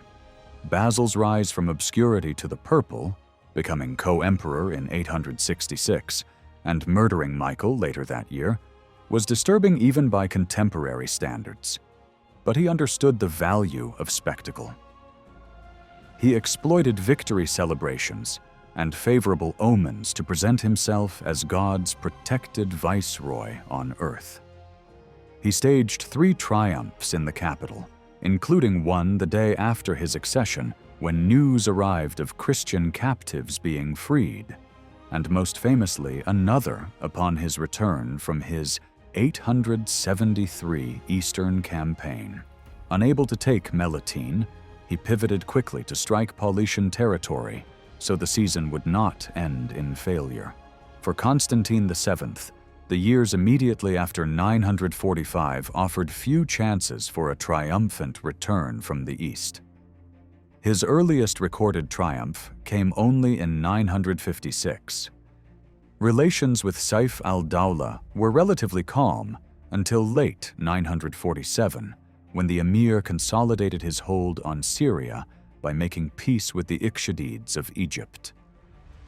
In 948, he intercepted a Byzantine incursion, recovering booty and prisoners. Byzantium's only success came in 949 with the capture and destruction of Adata. The fall of Theodosiopolis. That autumn is noted in later sources, but it came too late to anchor the grand expedition that would mark Constantine's reign as decisively as Basil's achievements had marked his own. Instead, the opening years of Constantine's rule are remembered for a failure: the 949 expedition to retake Crete from the Arab rulers who had seized it in 837. From that island, piracy in the southern Aegean and eastern Mediterranean grew so severe that it threatened trade and the approaches to the capital. Contemporary voices described the scale of the menace in stark terms. Later, when Nikephoros Phokas finally took Chandax in 961, he addressed his officers with a rhetoric of righteous vengeance that captured the empire's frustration at decades of raids, enslavement, and humiliation. Crete mattered because it was the keystone of eastern Mediterranean navigation. Its position mirrored the Balearics in the west and Sicily in the Central Sea. From Chandax on the north coast, Muslim squadrons could strike at ships bound from the Ionian, Italy, Sicily, Dalmatia, and Venice. Vessels sailing east from the Adriatic or the Ionian typically hugged the Ionian Islands, put in at Zakynthos and Modon, then skirted either the north or south shores of Crete, depending on their destination. Traffic toward Syria and Palestine threaded through Rhodes and Carpathos, and then along the Pamphylian and Lycian coasts to Cyprus and Cilicia. With Muslims holding the last two and projecting force near the first two, they dominated Europe's principal sea lanes to and from the Levant. Even ships bound north into the Aegean and toward Constantinople faced danger, since islands like Naxos, Paros, and Kythera served as advanced bases for Cretan flotillas. These stepping stones enabled deeper thrusts, as the sack of Thessaloniki in 904 by Leo of Tripoli made painfully clear. Strategically, the struggle centered on control of islands and mainland stations that commanded these sea routes. Crete was thus an obvious objective for the empire. Some modern scholars reject the caricature of the island as merely a nest of corsairs, living off plunder, piracy, and the slave trade. A more accurate picture is that of a Muslim frontier state, a naval counterpart to the landward bastions of the Thugger like Tarsus. While North African and Sicilian squadrons often mounted one-off raids, Cretan operations frequently aimed to establish forward bases deeper into the Aegean as part of a sustained war of attrition. Similar objectives can be traced in the fleets of Tarsus and Tripoli, whose actions in 904 reveal the interplay of land and sea warfare. Byzantium's saving grace was that these forces never achieved tight coordination with the Cretan emirate. From the very start of his sole rule in 945, Constantine VII regarded Crete as a key objective. Contemporary evidence shows that he even sent envoys to the Umayyad court in Cordoba to secure either their neutrality or perhaps their cooperation in an expedition against the island, since the Cretan Muslims were connected to the Spanish Muslims by kinship and trade. At the same time, the emperor was certainly aware of his father's failed attempt to retake Crete in 911, as he himself had preserved the most detailed description of that campaign in his Book of Ceremonies. Whether Constantine consciously followed his father's example to redeem the dynasty's honor is uncertain. But what is clear is that he wished to emphasize his blood connection to Basil, the dynasty's founder, and to show that his reign represented continuity within the Macedonian line. In the early years of his reign, Constantine built his prestige on the hope of recovering Crete. By doing so, he placed himself within the same tradition as his father, even though the attempt ended in failure. The disaster of 949 not only deprived him of a victory, but also damaged his reputation as a ruler chosen by God, leaving a deep impression on the nobility and the people of Constantinople. What followed was a decade marked by the relentless raids of Saif al-Dawla of Aleppo, who inflicted some of the most humiliating defeats on Byzantine arms in generations. Since imperial strategy at this time was mainly defensive and avoided territorial annexation, the question arises as to how the empire achieved such sweeping conquests in Cilicia and Syria in the following decades. The answer lies in the failed Cretan expedition, which undermined Constantine's prestige, and in the propaganda war that soon escalated against Saif al-Dawla, the sword of the dynasty, who had already emerged as a formidable enemy during the 940s. To understand how this rivalry developed, it is necessary to examine the Byzantine idea of frontiers and its place in imperial strategy. By the mid-7th century, Byzantine writers no longer described frontiers as fixed barriers or lines, such as the Rhine, Danube, or Hadrian's Wall in Roman times. Instead, the empire relied on defense in depth. Invaders were allowed to march into imperial territory, stretching their supply lines and burdened with captives and booty, while Byzantine forces gained time to gather, harass, and eventually drive them back. This reality turned the frontier into a shifting no-man's land that was devastating for local communities, a situation visible for centuries along the eastern borderlands. Two reasons explain why chroniclers gave little attention to frontier affairs. First, it was politically dangerous to stress how diminished the empire had become, for this would undermine the emperor's image as God's chosen sovereign.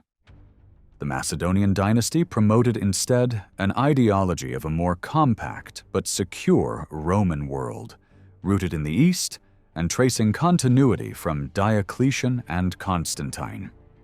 Second, imperial policy emphasized diplomacy over territorial lines.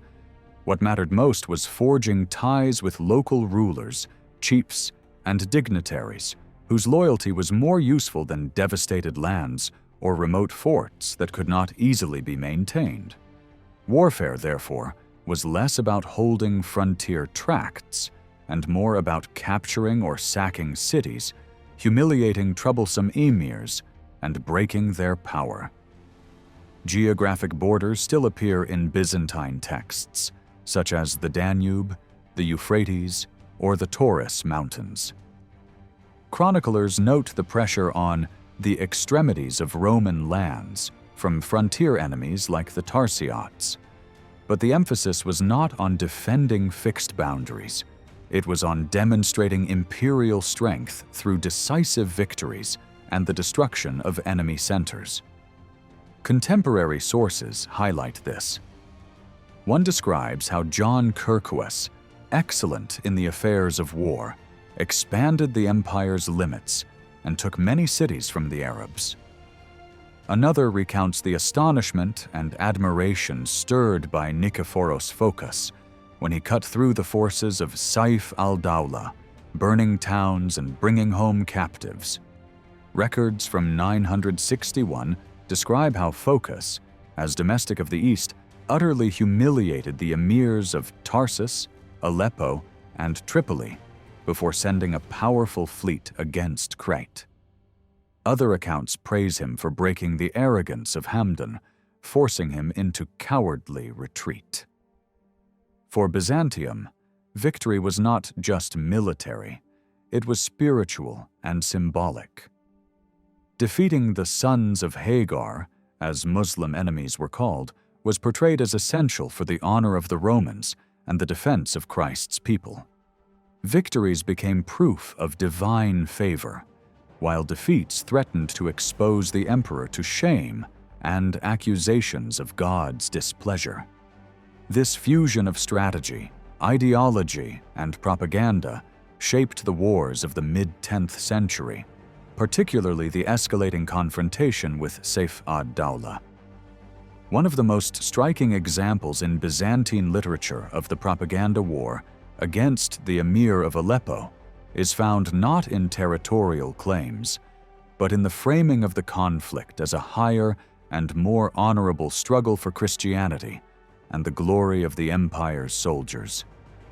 A speech, reportedly read out to the Byzantine troops in late 950 after their return from campaigning, illustrates this vividly. Addressing the soldiers before their dismissal for winter, the orator praised their courage. With confidence in Christ, he said, they had won victories that echoed throughout the world and made their fame known in every city. Their deeds, he insisted, were spoken of everywhere, a testimony not only to their bravery, but also to divine support. These words reveal far more than the usual cliches of imperial rhetoric. They show how morale, motivation, and the ideological framing of war had become essential elements of Byzantine military policy in the mid-10th century. The victory of Leophocus over the Hamdanids in 950 was of limited strategic value, but it was celebrated for propaganda purposes, restoring some of the prestige that Constantine VII desperately needed after the humiliating failure of the Cretan expedition. The campaign was presented not as a war for land in Cilicia or northern Syria, but as an ideological contest against a defiant enemy of God and empire. The oration left no doubt about its target, Saif ad-Dawla himself. The speaker assured the soldiers that the emir was without real power, relying only on tricks and deceptions, fearful of the Roman onslaught, and incapable of standing firm in battle. Yet between this speech of 950 and the next major piece of propaganda in 956, the emir inflicted heavy damage through repeated raids, culminating in the Byzantine defeat at Hadath in 954. These setbacks not only devastated the provinces, but also undermined Constantine's prestige among his officers and court in Constantinople. In line with the defensive principles laid out in manuals such as on-skirmishing, Constantine attempted to stabilize the border through diplomacy, even offering prisoner exchanges to ease tensions. Saif ad-Dawla, however, rejected these overtures, and his court poet Mutanabi transformed this defiance into a powerful statement of Islamic victory, enhancing the emir's reputation as the champion of jihad. To understand Saif ad-Dawla's posture, one must consider his background. Born in 916, he came from the Hamdanid family, a branch of the Taghlib tribe, long established in the Jazira since pre-Islamic times. His relatives had carved out power bases in northern Iraq through a combination of military service and negotiation with Baghdad. His father Abdallah served twice as emir of Mosul, while his uncle Hussein ibn Hamdan raised troops in exchange for tax concessions and played a central role in the region's politics. By the 930s, Saif's elder brother al-Hassan, later known as Nasir ad-Dawla, controlled Mosul and sought influence in Baghdad. Saif initially served under him, but after their expulsion from the Abbasid capital in 943, turned to Syria. There he faced two major threats: the Ikhshadids of Egypt, who had ruled Syria since 935 as nominal vassals of Baghdad, and the unruly Arab Bedouin tribes whose raids destabilized the region. After wars in 945 and 947, Saif secured northern Syria and Aleppo, conceding Damascus and the south to the Ikhshadids, thus creating a buffer zone between Egypt and Byzantium. His next challenge came from the nomadic tribes such as the Banu Numayr, Banu Kab, Kushayr, and Banu Kilab, who continually harassed the settled populations. Between 950 and 954, Saif had to crush repeated rebellions, and in 955 he brutally suppressed a major uprising, forcing tribes into the desert and demanding their submission or destruction. Saif's refusal of Constantine's offers and his continued raids were rooted in his precarious position. Like Constantine himself after 945, he was a ruler trying to consolidate power amid political instability, needing victories to establish legitimacy. His conflicts with the Ikhshadids had cost him Damascus, but his real struggle lay against the Bedouin tribes whose loyalty he sought to harness by employing them as mercenary cavalry in his wars against Byzantium. Known to the Byzantines as the Arabitai, these light troops were even noted in the military writings of Nicephorus Phocas. For Saif, military success was essential. It supplied booty for his restless troops, demonstrated his authority, and legitimized his rule as defender of Islam. Mutanabi's poetry became the perfect vehicle for this image. Lavishly rewarded with wealth, clothing, horses, and lands, he produced verses that transformed the emir into a heroic figure of the jihad. Just as Constantine's oration in 950 exalted the empire's troops as soldiers of God, so Mutanabi celebrated Saif as the sharp sword of Islam. His verses mocked the Byzantine generals as defeated and humiliated, abandoning their people and their crosses, while exalting Saif as the chosen weapon of the caliph. This literary duel of speeches and poems was as much a battlefield of prestige as the actual clashes on the frontier, shaping how each side understood the struggle, not as a contest for land, but as a struggle for honor, faith, and survival. Mutanabi's poetry continued to build Saif ad-Dawla's image as the fearless champion of jihad. In one poem, he asks how the Byzantines and even the distant Russians could hope to overthrow Hadath when the very thrust of Saif's warriors' weapons formed its pillars and foundations. He mocked the imperial armies, with their many nationalities and their glittering mail, as nothing more than a ludicrous turmoil, while Saif and his men, standing against overwhelming odds, fought as though they were staring into the very eye of death himself, and prevailed. The contrast between Saif and Bardas Phocas is especially sharp.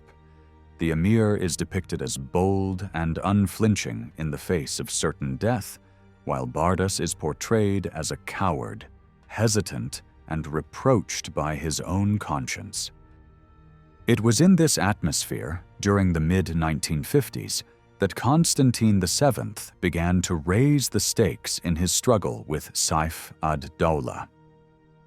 This new policy eventually led to the weakening of the Emirate of Aleppo in 962, after which Saif could no longer summon the men or resources to stop Byzantine advances into Cilicia and northern Syria.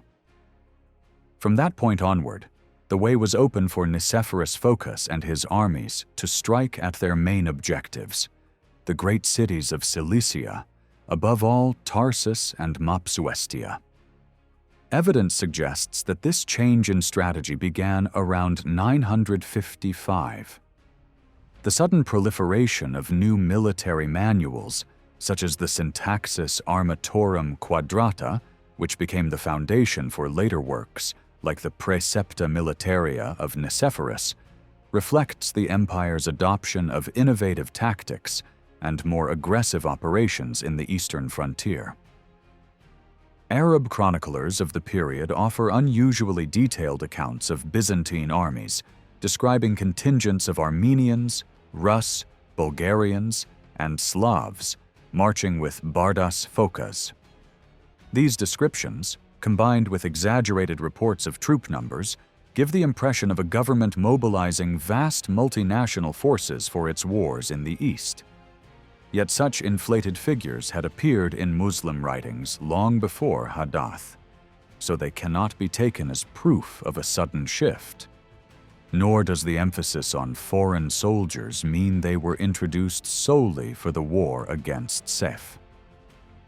Rus's and Bulgarian troops had already been seen in Mesopotamia by 947, after the treaty that followed the Rus siege of Constantinople in 941, which opened the way for northern warriors to enter Byzantine service. Another important development was the first mention of kataphractoi, the heavily armored cavalry that many believed had returned to the Byzantine ranks under Nicephorus II after centuries of absence.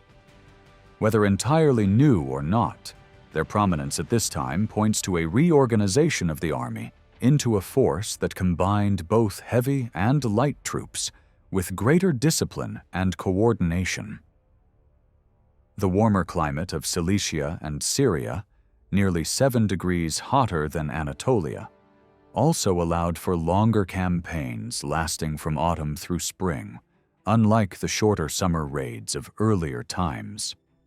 This required the empire to maintain larger numbers of professional soldiers in the field, rather than relying only on part-time thematic troops.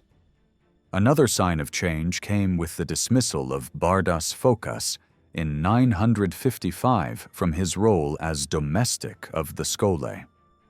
Chroniclers note that while Bardas could perform well under another commander, he proved ineffective when entrusted with supreme authority. His removal was as much a political move as a military one, for high command depended not only on skill, but also on loyalty to the emperor and ties to the ruling house. The office remained in the Phocas family, however, as Bardas was succeeded by his son, Nicephorus, a reminder of the family's continued importance after helping restore Constantine to power in 945. The absence of any persecution against the Phocodes makes clear that this was not a punishment, but rather part of a wider adjustment in imperial policy. Finally, a propaganda triumph in 956 demonstrated the empire's determination to capitalize even on small victories. That year, Leo Phocas, strategos of Cappadocia and son of Bardas, captured Saif ad-Dawlah's cousin Abul Asayr, who had been sent to rebuild a fortress near Dolisha. The Byzantines paraded this captive in Constantinople with elaborate ceremony. During the procession, the ancient ritual of Calcatio, unused since the suppression of Thomas the Slav's revolt more than a century earlier, was revived. In front of the crowd in the Forum of Constantine, the prisoner was forced to the ground as the emperor's lance symbolically pressed against his neck, while church singers intoned hymns proclaiming God's greatness. The symbolism was powerful. It linked Constantine VII with his grandfather Basil, who had also celebrated victories in that same forum, and it gave the emperor, who had never led a victorious army through the Golden Gate, a chance to embody triumph before his people. The triumph of 956 reveals more than a simple victory celebration. It shows Constantine VII's determination not only to humiliate the Hamdanid dynasty, but also to draw in as many groups as possible, by staging the event in one of Constantinople's busiest forums, a place of trade and religion marked by a shrine to the Virgin that had played a prominent role in the triumphs of Basil I. He ensured the participation of the capital's people. For the first time in centuries, commanders of the provincial themes also joined the victory procession, bringing the army and the powerful Phocas family into the public spectacle. That such an event occurred 11 years after Constantine secured sole power suggests a deliberate shift in his policy toward the Hamdanids. This change was expressed even more clearly in a military oration he gave in 958, addressed to his eastern generals. In it, Constantine described his men as defenders of the empire and called on God to strengthen the Christ-loving armies. He emphasized the military reforms of the past few years, presenting them as the foundation of coming victories. Religious imagery was stronger here than in his earlier oration of 950. The victory-bearing cross, holy water, and prayers from Athonite monks were invoked to inspire courage. He even declared his own intention to lead the army, a resolve stated far more firmly than in earlier years. The speech's central target was obvious: the impious Hamdanid emir and the Christ-hating forces of Tarsus. Constantine directly addressed the rumor that Byzantine troops had avoided battle out of fear, countering it with examples of recent victories. He highlighted the success of Basil Hexamelites, governor of the Khyberayot fleet, who defeated an Arab naval force and raided Tarsus in 956, capturing officers and many soldiers.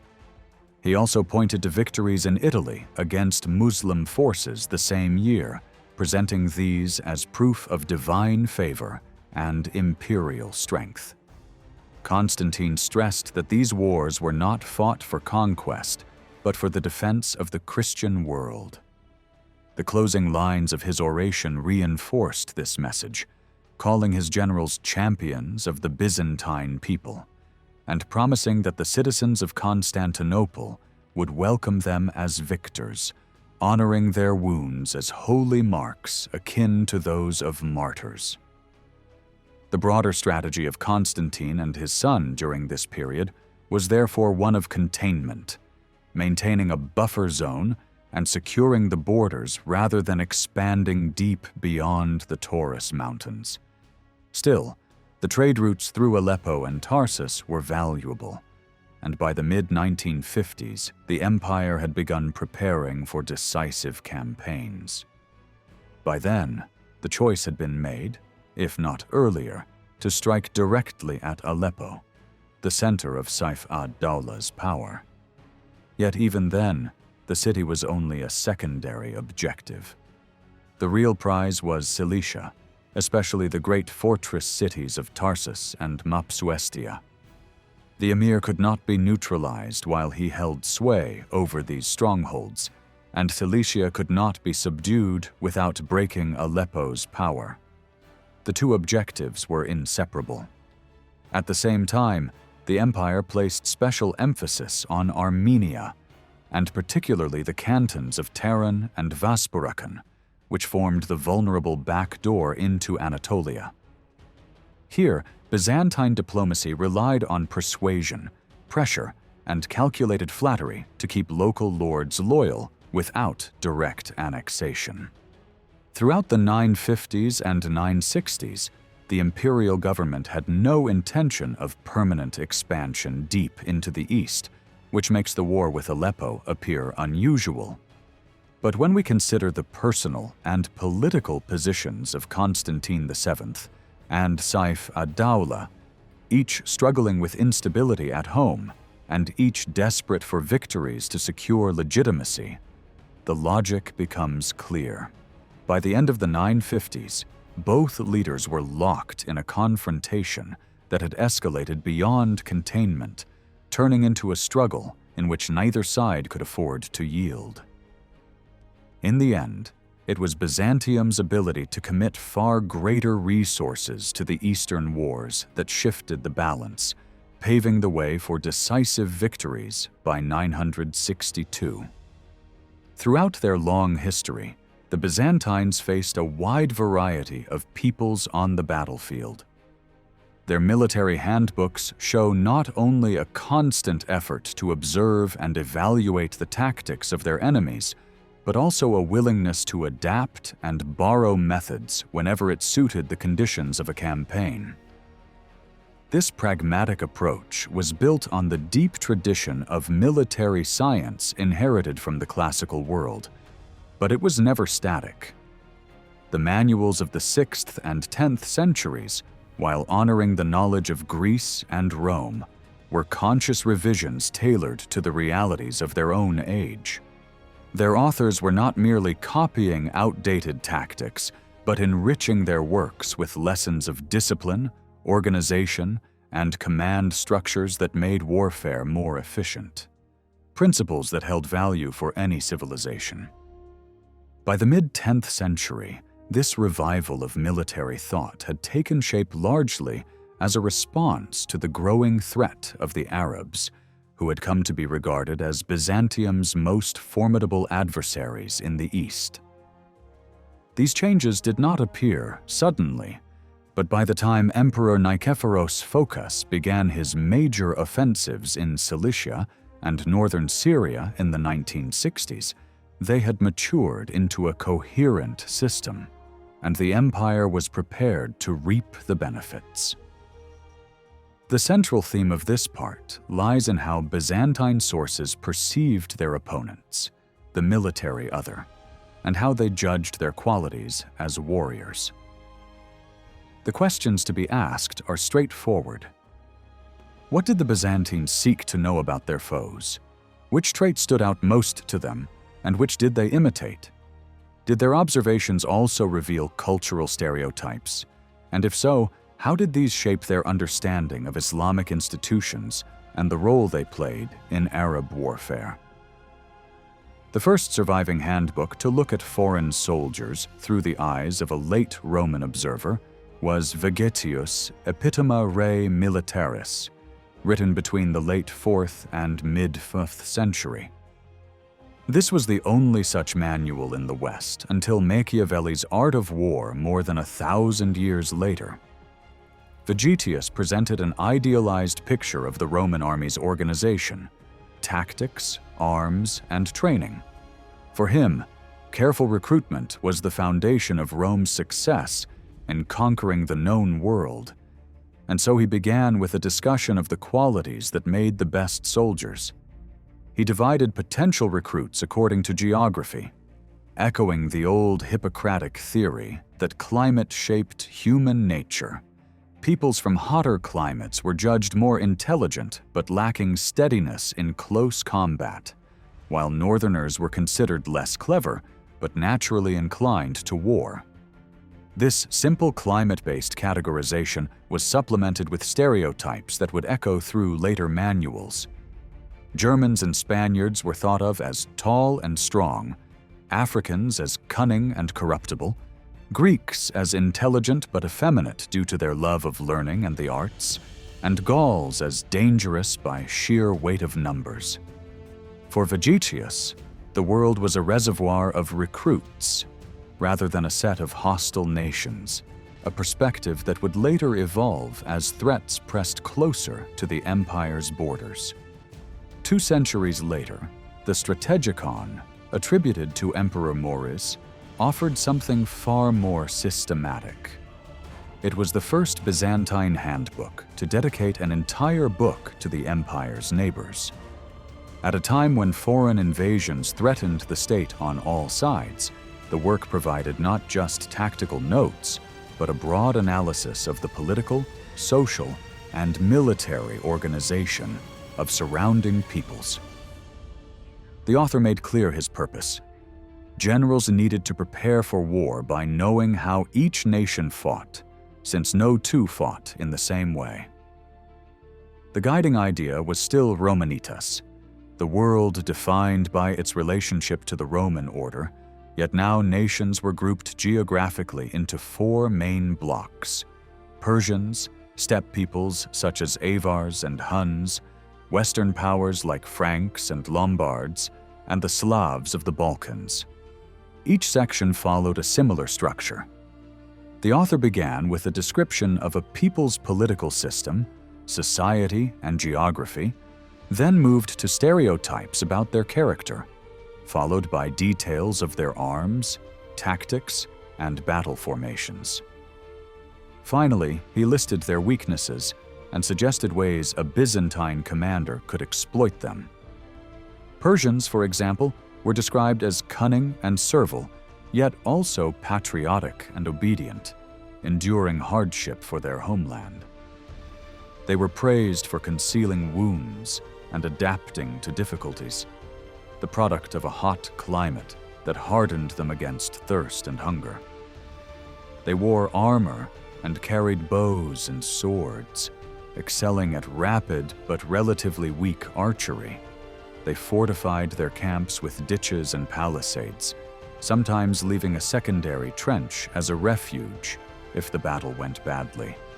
On the field, they typically deployed in 3 divisions: center, right, and left, with their best troops concentrated at the center, relying heavily on cavalry. Their main vulnerabilities, however, lay in cold weather and wet conditions that damaged their bowstrings, and they could be unsettled by tightly packed infantry, encirclement, close combat, or night attacks. By the time Leo VI produced his Taktika around the year 900, the empire was in a very different situation. The work kept the geographical framework of the Strategikon, but adjusted it to the new political map. The Franks and Slavs still featured, but now with updates such as the Christianization of the Slavic peoples in the 9th century. The old Scythian and Turkic nomads of the 6th century were replaced by Magyars and the steppe tribes of the northern Black Sea. Once again, older material was recycled but modified to fit contemporary realities. A telling example is the description of the Bulgarians. Their way of life was said to resemble that of the Turks of earlier centuries, but now, as Christians, they had gradually taken on Roman customs and traits. One of the most important innovations in Leo VI's Taktika was the shift in how nations were classified. Whereas earlier works divided peoples according to their place within or outside Romanitas, by the 10th century, the criterion had become Christianitas. The empire now saw itself less as the heir of the ancient Roman world and more as the center of a universal Christian order, and enemies were ranked primarily by faith rather than ethnicity. Thus, for example, the Bulgarians, having embraced Christianity, were explicitly spared from being treated as hostile, unlike the still pagan Turks. In Leo's eyes, once a people had accepted baptism and joined the Christian community, their character changed as well. They became more Roman in culture and less wild or untrustworthy. This perspective was also applied to the Slavs, who had once been a source of repeated uprisings, but once brought into the Christian fold by Basil Thurfrenso, were portrayed as allies capable of fighting alongside the Romans against common enemies. By the beginning of the 10th century, however, the empire faced a new and pressing foe. The Persians, who had dominated the imagination of strategists in the early 7th century, were now replaced by the Saracens. The Taktika sets out its purpose directly: to examine what the Arabs were really like, what weapons they used, how they fought, and how one should resist and defeat them. The author gives a short survey of their origins, locating them in Arabia and describing them as Arabs by race. Their first conquests are dismissed in derogatory terms, with blame for the Roman loss of Mesopotamia, Palestine, and Egypt placed largely on the devastation caused by earlier Persian invasions, which supposedly allowed the Arabs to move in. Much attention is given to their physical temperament, shaped by a hot climate, which made them hardy in summer, but vulnerable to cold, rain, and harsh winter conditions. According to the Taktika, the Arabs avoided campaigning in autumn because damp weather slackened their bowstrings and left their bodies sluggish. This seasonal pattern later gave Nikephoros Phokas a major advantage in his campaigns, since he could operate when his enemies were least prepared. Logistics also played a role in the analysis. Unlike the Byzantines, who relied on wagons and pack animals, the Arabs used camels, asses, and mules, which were better suited for moving quickly across mountains and rough ground. Leo VI also stresses that the Arabs had borrowed much from Roman practice.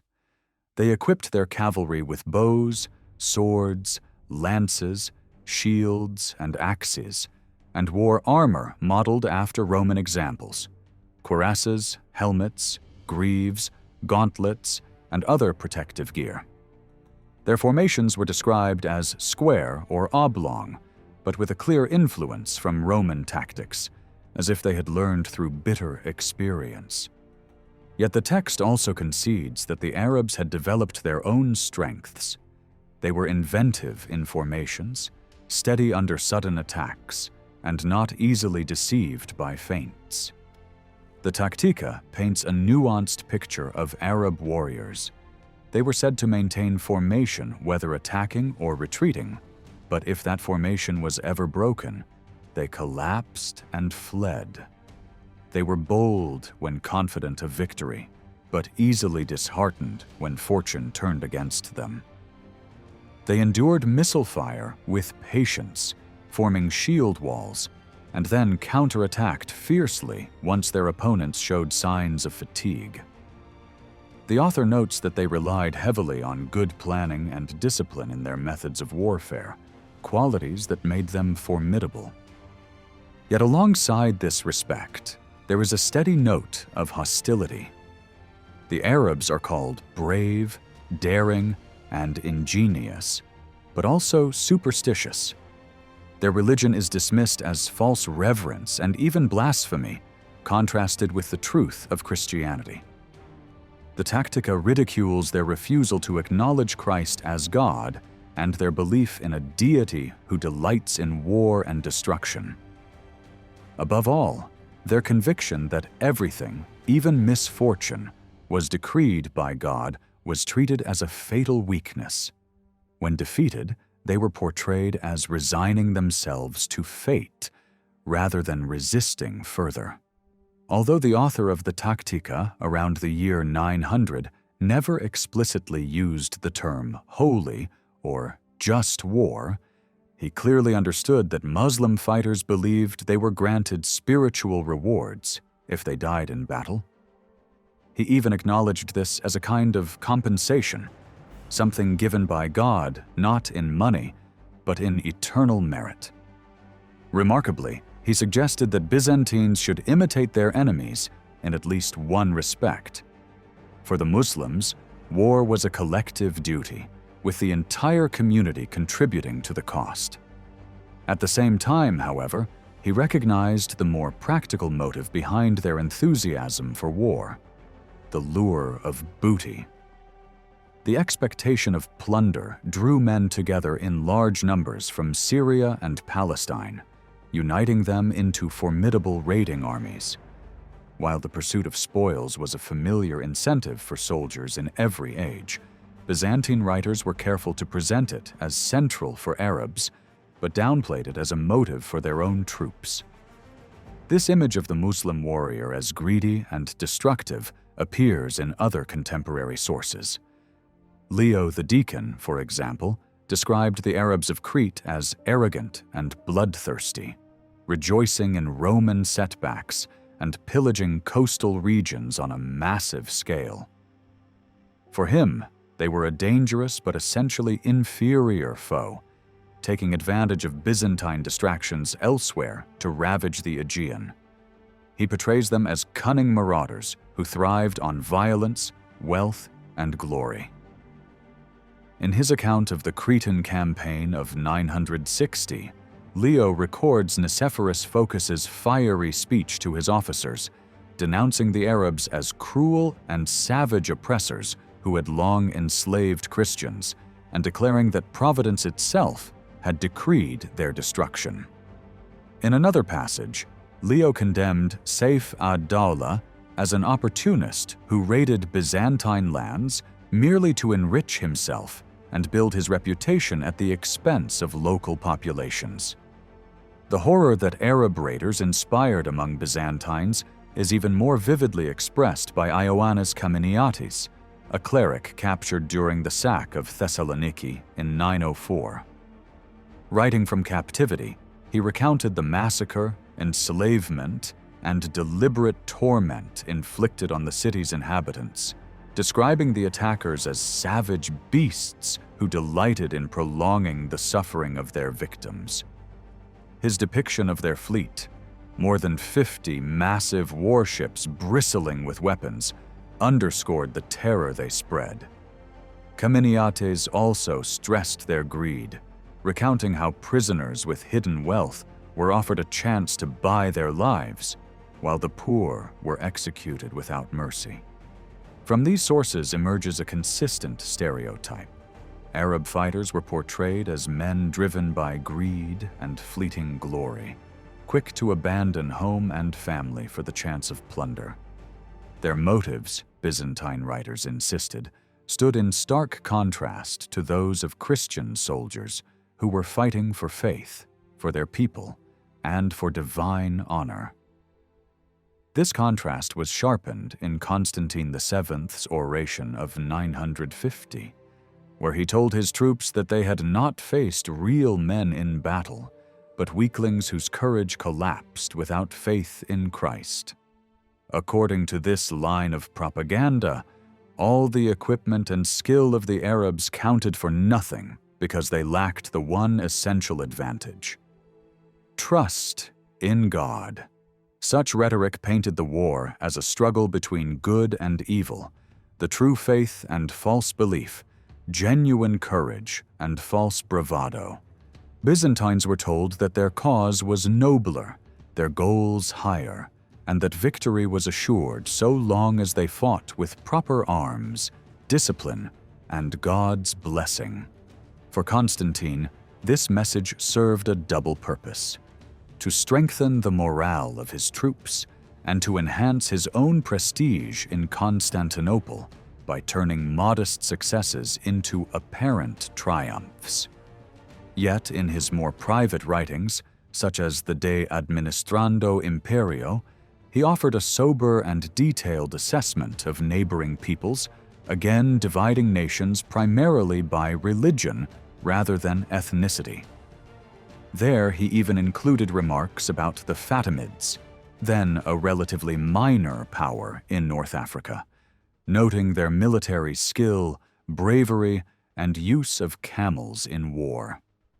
Though dismissed publicly as dangerous but inferior foes, in confidential analysis they were acknowledged as a people who, when properly organized, could not easily be defeated.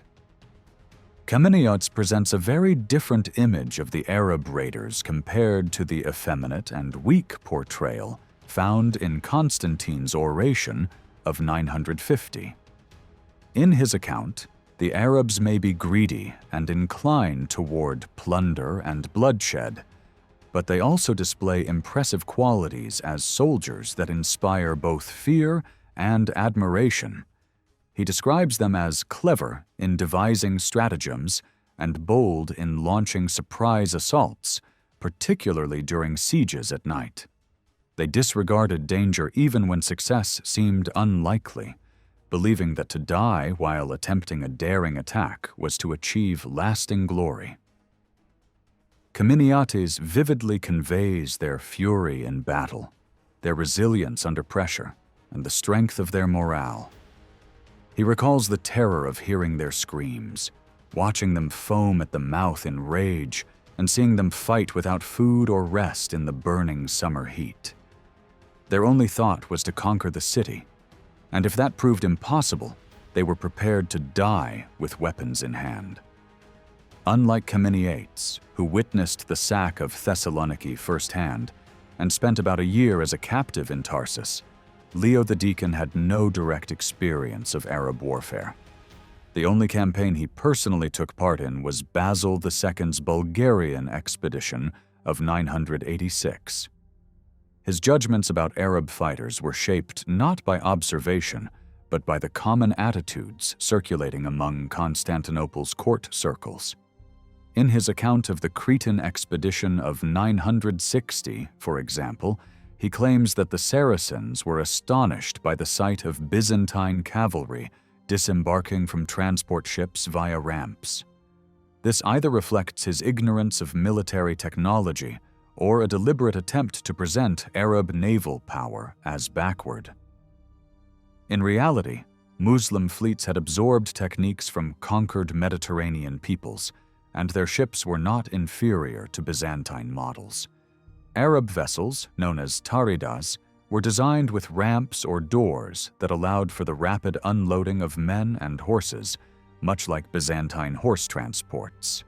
Leo often magnifies Byzantine achievements and minimizes those of their opponents. He describes, for instance, the massacre of 40,000 Arabs in a night attack near Chandax, an implausible claim, especially since he offers no details of the battle. Elsewhere, he repeats the familiar stereotype of the cruel and greedy Arab, attributing the loss of Crete not to their military prowess or Byzantine failures, but to mere misfortune, echoing the same reasoning earlier used by Leo VI to explain the 7th century Arab conquests. Skylitzes, by contrast, avoids overt insults against Muslims as warriors, though he too tends to exaggerate Byzantine victories in order to glorify imperial commanders. His account of raids in Cilicia in 959–60 praises Nicephorus Phocas and his lieutenants John Tsimiskis and Leo Phocas for humiliating Arab emirs and inflicting devastating defeats.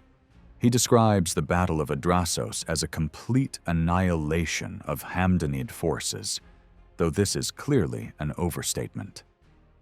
Military treatises of the mid-10th century offer yet another perspective. Texts like On Skirmishing and the Precepta Militaria, both linked to Nicephorus Phocas, focus on practical strategy rather than stereotypes. Unlike the narrative historians, these works do not dwell on the supposed moral weakness of the Arabs. Instead, they recognize them as intelligent, resourceful, and dangerous opponents. They warn Byzantine commanders to guard every possible route, since the enemy would look for opportunities to outflank and confuse them. They describe Arabs as disciplined enough to fight to the death, capable of improvising battlefield defenses, and strong in cavalry forces that could even break through the disciplined Byzantine infantry squares. The treatises advise caution, urging officers to avoid battle with equal or superior forces until divine help and favorable conditions could shift the balance. The contrast between these technical military writings and the rhetoric of court historians is striking. Where Leo the Deacon and others emphasize Arab greed, cruelty, and inferiority, the strategists acknowledge their bravery, discipline, and ingenuity. Cominiates, despite his hatred for the raiders, also admitted their intelligence, fierce morale, and willingness to die for their cause. What emerges from all these sources is a recurring tension in Byzantine thought: the opposition between the true soldier and the false one, between moral defenders of Christendom and opportunistic enemies motivated by greed. Yet beneath this rhetoric lies the recognition that the Arabs were formidable warriors whose fighting qualities the Byzantines could not afford to underestimate. Leo VI's Tactica shows a measure of respect toward the empire's Muslim opponents, presenting them as formidable enemies who outmatched other foreign nations in intelligence and who had adopted Roman weaponry while often imitating Roman methods of war. He even admired the spiritual motivations of Arab soldiers and urged Byzantine commanders to inspire similar devotion among their own troops. It would have been impossible to dismiss them as insignificant when, by the early 10th century, they had established dominance across much of the Mediterranean. Yet, despite this respect, Leo drew a sharp line between Muslims and the empire's other adversaries. Their faith set them apart, and virtues that might otherwise be praised were recast as flaws. Religion, more than ethnicity or geography, became the fundamental marker for how Byzantium classified its neighbors, and this outlook can be detected across the writings of the period. The greatest contrast, however, emerges in the works of Constantine VII. In his oration to the army in 950, he mocked the Arabs of Aleppo as weak and effeminate, unworthy of fear. But in his great Manual of Statecraft, written between 948 and 952, he described them in far more serious terms, praising their skill in battle and the quality of their arms and armor. This apparent contradiction raises important questions. Was it an expression of confidence, showing that the Byzantines felt secure enough by the mid-10th century to acknowledge the strength of their enemies? Or was it simply a tool of propaganda, magnifying Byzantine victories by emphasizing the worth of the adversary they had overcome? The answer lies in the purpose of each work. The oration of 950, delivered after a minor success against the Hamdanids, was pure propaganda. Following the humiliating defeat in Crete the year before, Constantine needed to restore the prestige of his regime, and so even a modest victory was turned into a spectacle of triumph. His private views, however, can be found in the De Administrando Imperio, where the Arabs are described more pragmatically, without insults or negative stereotypes. This measured tone also characterizes the military treatises of the time and the later writings of Skylitzes. These sources present the Arabs as clever and courageous fighters, fully capable of unnerving their enemies and holding their ground even when the battle seemed lost. Yet, throughout, the Byzantines are placed on the moral high ground. It is they who fight with divine favor and who are destined for eternal glory. The willingness of Byzantine authors to describe their foes with accuracy and even a degree of respect may itself reflect the growing confidence of the military aristocracy in the decades leading up to the great clashes with the Hamdanids at the height of the 10th century. Military intelligence is one of the most structured and specialized branches of information gathering, covering the collection, processing, exploitation, and reporting of data through both technical means and human resources. Modern practice distinguishes 7 main disciplines: human intelligence, imagery intelligence, measurement and signature intelligence, signals intelligence, open source intelligence, technical intelligence, and counterintelligence. Within this framework, intelligence preparation of the battlefield represents a continuous and systematic process of analyzing both the threat and the environment of a given region. Its purpose is to assist commanders in evaluating situations and shaping their decisions at the strategic and tactical levels. This hierarchy of intelligence is traditionally divided into 3 levels. Strategic intelligence deals with broad issues such as political assessments, economic conditions, scientific or technical capabilities, and the military strength and intentions of foreign powers. Operational intelligence focuses on supporting commanders at formation level, usually tied to headquarters staff. Tactical intelligence, the most immediate in scope, provides direct support to units in the field, with patrols gathering real-time information on enemy activity and feeding it up through the chain of command. The importance of intelligence in warfare has been recognized since antiquity. Clausewitz described it as every piece of information concerning the enemy and his country, forming the foundation of military planning. Ancient authors had already reached similar conclusions. Sun Tzu emphasized that victory came from foreknowledge, which could not be achieved through superstition or guesswork, but only from men who understood the enemy's situation. He even concluded that an army deprived of such information was like a man without eyes or ears. Aeneas Tacticus, writing in the classical world, likewise stressed the advantages of knowing the terrain, using it to outmaneuver an opponent, find provisions, and lead the enemy into traps or terrain favorable to one's own forces. Byzantine manuals continued this long tradition.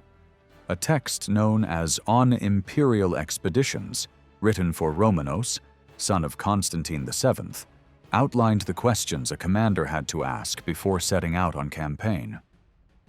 These covered routes of advance, geography and topography, the position of rivers, bridges, valleys, and mountains that could hinder or aid movement, the location of fortresses and towns that might need to be besieged or bypassed, and the political and social makeup of the target region. Intelligence was not only about terrain and military strength, it also extended to the morale of enemy forces and the loyalty of their officers. Other traditions reveal how deeply this practice was shared across cultures.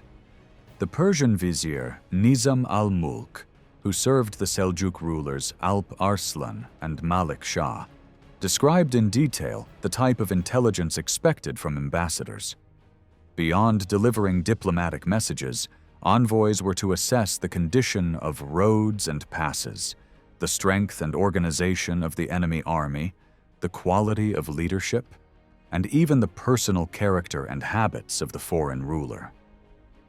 Such information, whether he was just or cruel, old or young, generous or avaricious, whether his generals were experienced, or even what amusements he favored, was considered vital for anticipating his actions.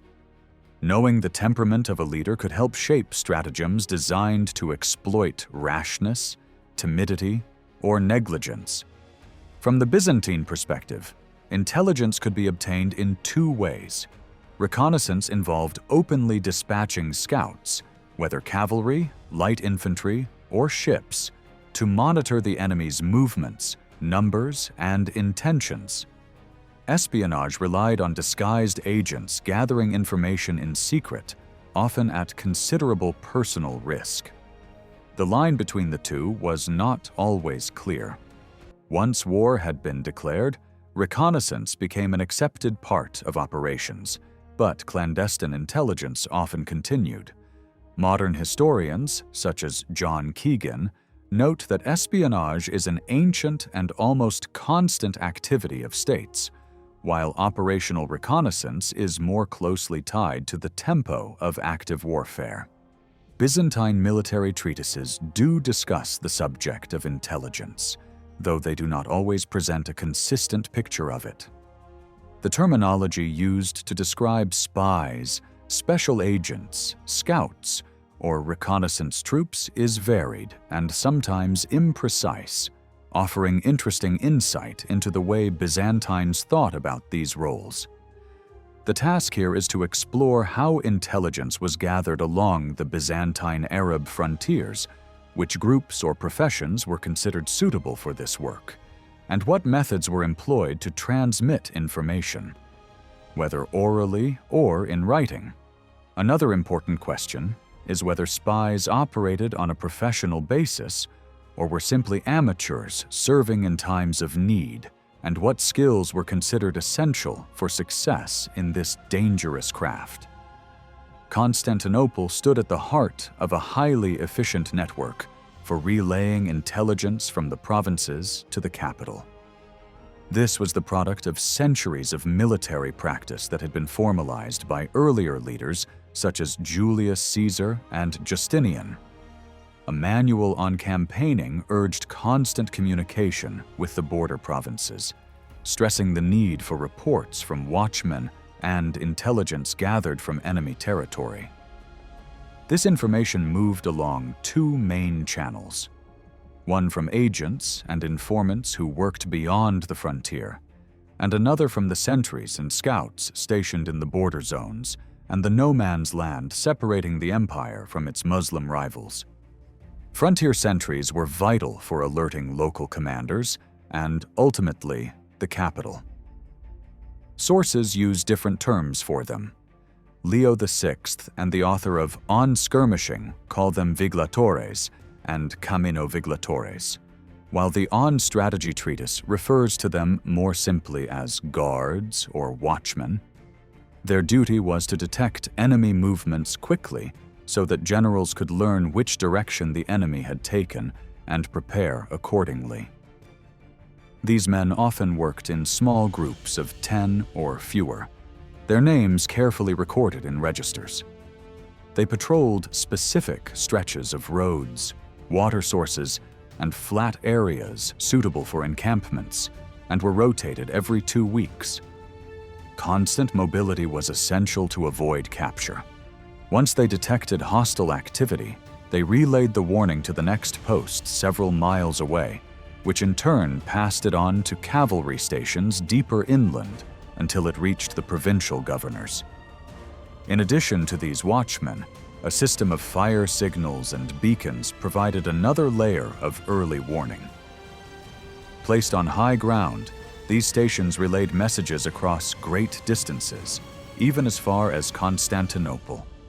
Fires, torches, and smoke were manipulated to convey details about the enemy's direction, strength, and numbers. Those serving as signalmen required intimate knowledge of the terrain, physical endurance, sharp intelligence, and loyalty.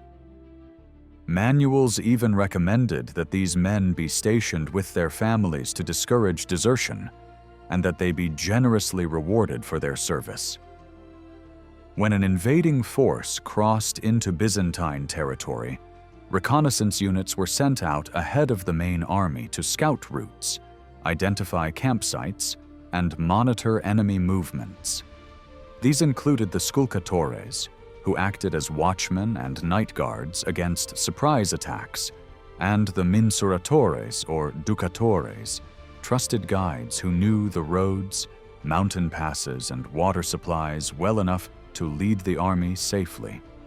The procursatores, a light cavalry force of around 500 men, also rode ahead of the main body. Their purpose was to make contact with the enemy, set ambushes, and, if possible, throw the opposing vanguard into confusion before striking at the main army. Lightly equipped for speed and maneuverability, these units relied on agility and stealth rather than heavy armor, which made them less visible to enemy scouts. The intelligence gathered by these various groups, border guards, scouts, and light cavalry, was what we might today call real-time information. It provided commanders with timely knowledge of enemy intentions, routes, and strength, even if the slow pace of communication in the pre-telegraph age meant that orders from headquarters were often outdated by the time they arrived. Messages carried by horseback or on foot rarely covered more than 50 miles in a day, not counting the return journey with new instructions. This delay made advance intelligence especially valuable, whether it came from spies, scouts, or signal systems. Such information could save lives and resources by giving frontier communities time to seek shelter behind fortifications when an invasion loomed. It could also help generals decide whether to fight or withdraw. Manuals emphasized that only experienced scouts should be trusted with this task, since inexperienced observers might misjudge numbers or formations. A scattered enemy army, for example, could appear larger than it truly was, and a commander might use such tricks deliberately to exaggerate his strength. One vivid historical example comes from the Crusaders' march on Ascalon in 1099. Herding captured livestock alongside their army in long lines. They created the illusion of a far greater host, deceiving the defenders watching from a distance. When a general chose to stand and fight a pitched battle, reconnaissance became vital in shaping both the choice of ground and the formation of the army. A wise commander was expected to study the enemy carefully, guard against his strengths, and exploit his weaknesses. If the opposing side was strong in cavalry, it was best to destroy their forage. If they had greater numbers, cutting off their supplies was the answer. An army made up of diverse peoples could be divided with bribes or promises, while superior infantry could be drawn into open ground and attacked from a safe distance with missiles. The importance of understanding an enemy's composition is highlighted in classical examples, such as Scipio's decision to attack the weaker Carthaginian flank while avoiding the elite mercenaries on the opposite side. Byzantine experience offered similar lessons. The formations chosen at Tarsus in 965 and Doristolon in 971 demonstrate the adaptability of commanders when facing very different opponents. In one case, they confronted the mixed infantry and cavalry of Cilician forces. In the other, the heavy infantry of Sviatoslav. Whether these choices relied on up-to-date reconnaissance or on hard-earned experience, they show how knowledge of an enemy's makeup could decide the fate of a battle. Spies and scouts could tip the balance of a campaign. This was seen in 1082 when Bohemond of Taranto, warned by careful reconnaissance and perhaps treachery, foiled the concealed stratagems of Alexius Comnenus outside Ioannina. The emperor, having suffered defeat the previous year, tried to blunt the Norman cavalry charge by hiding infantry beneath light chariots fitted with spears. Yet Bohemond adapted swiftly, split his forces, and struck at the Byzantine flanks, scattering Alexius's troops. A few months later, Alexius tried again, laying iron caltrops in the expected path of the Norman cavalry. Once more, Bohemond learned of the plan through scouts or informants, and again turned his attack against the flanks, sending the Byzantines into another rout.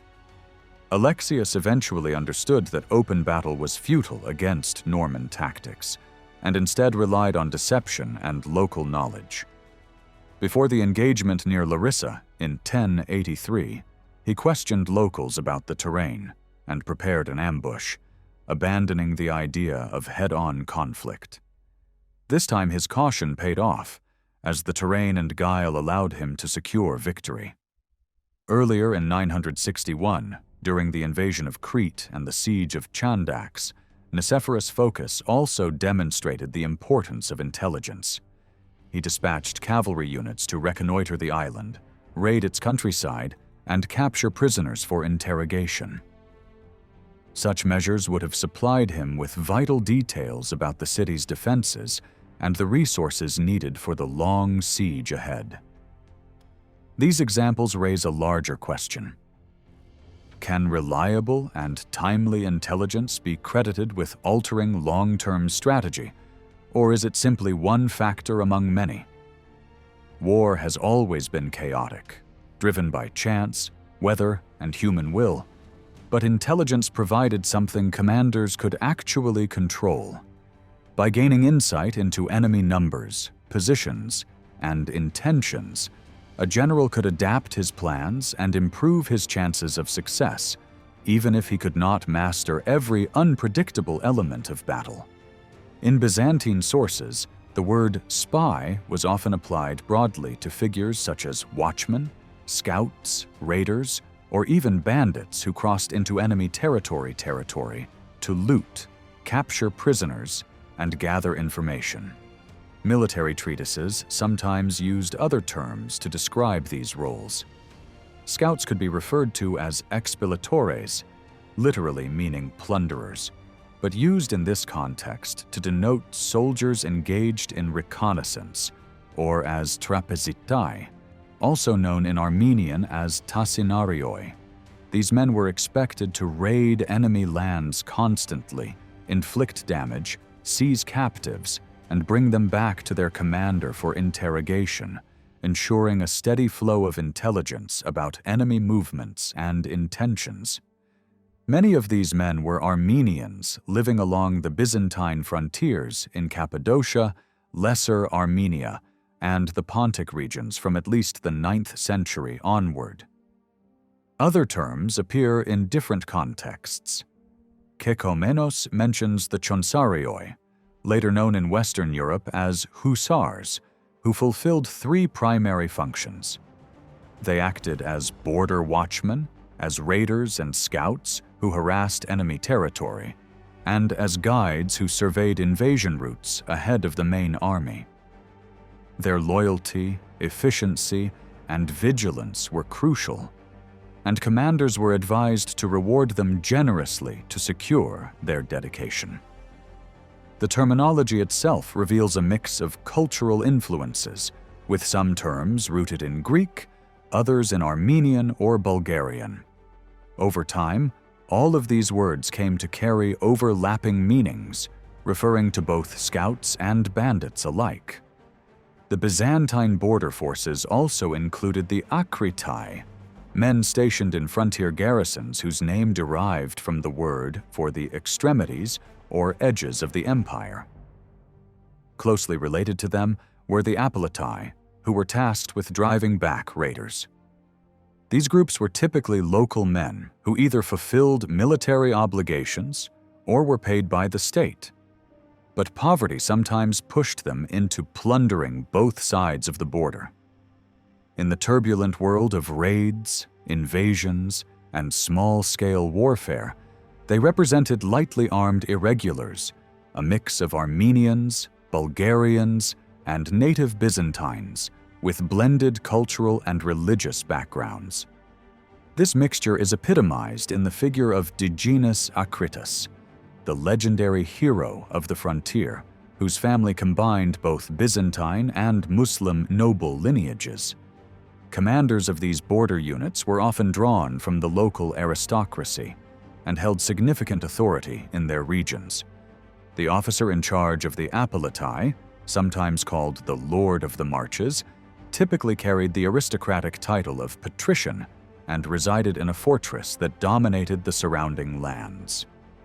In the celebrated epic of Digenis Akritas, the hero's mother is described as descending from a prominent Cappadocian military family, while his father was a Muslim emir commanding thousands of troops and conducting campaigns deep into Byzantine territory.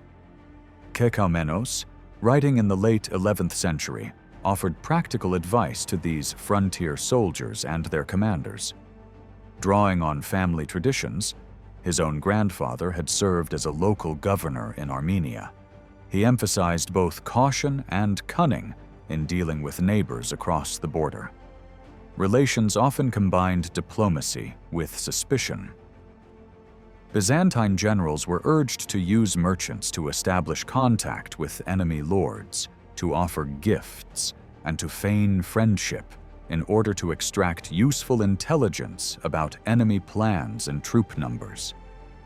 Similarly, Kekaumenos counseled local governors to maintain peace with their Byzantine counterparts when possible, to avoid provoking coalitions that might endanger their position.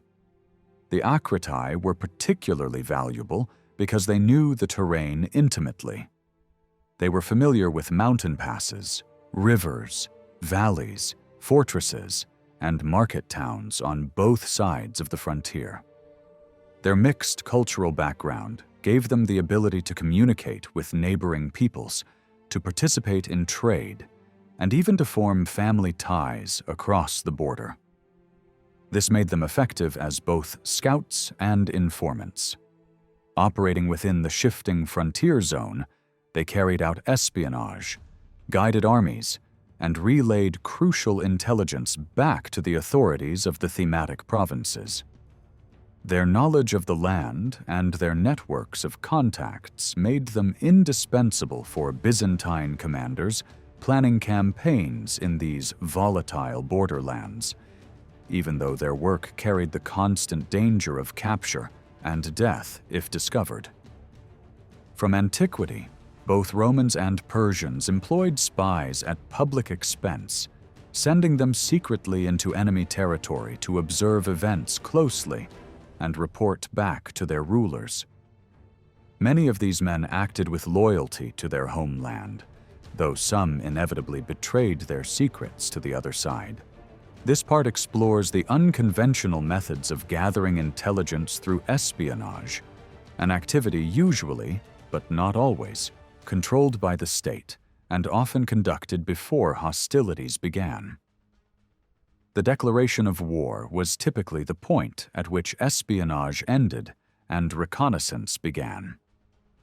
The aim here is to examine espionage in Byzantine foreign policy, to identify the official and unofficial channels through which information was procured, and to consider how the central authorities viewed the activities of spies.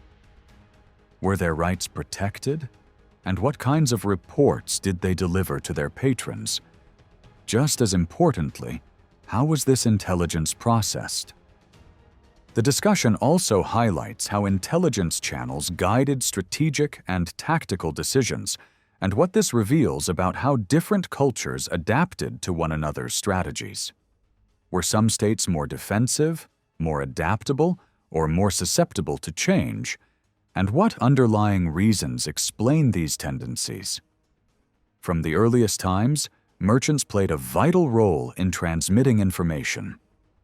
Local authorities regularly questioned traders arriving in ports or cities about what they had seen or heard during their travels through foreign lands.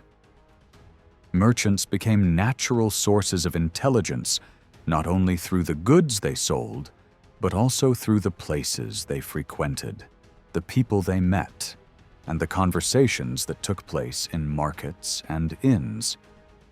Even if relations between Byzantium and the Arabs were often tense, commercial exchanges functioned effectively enough to provide a steady flow of news.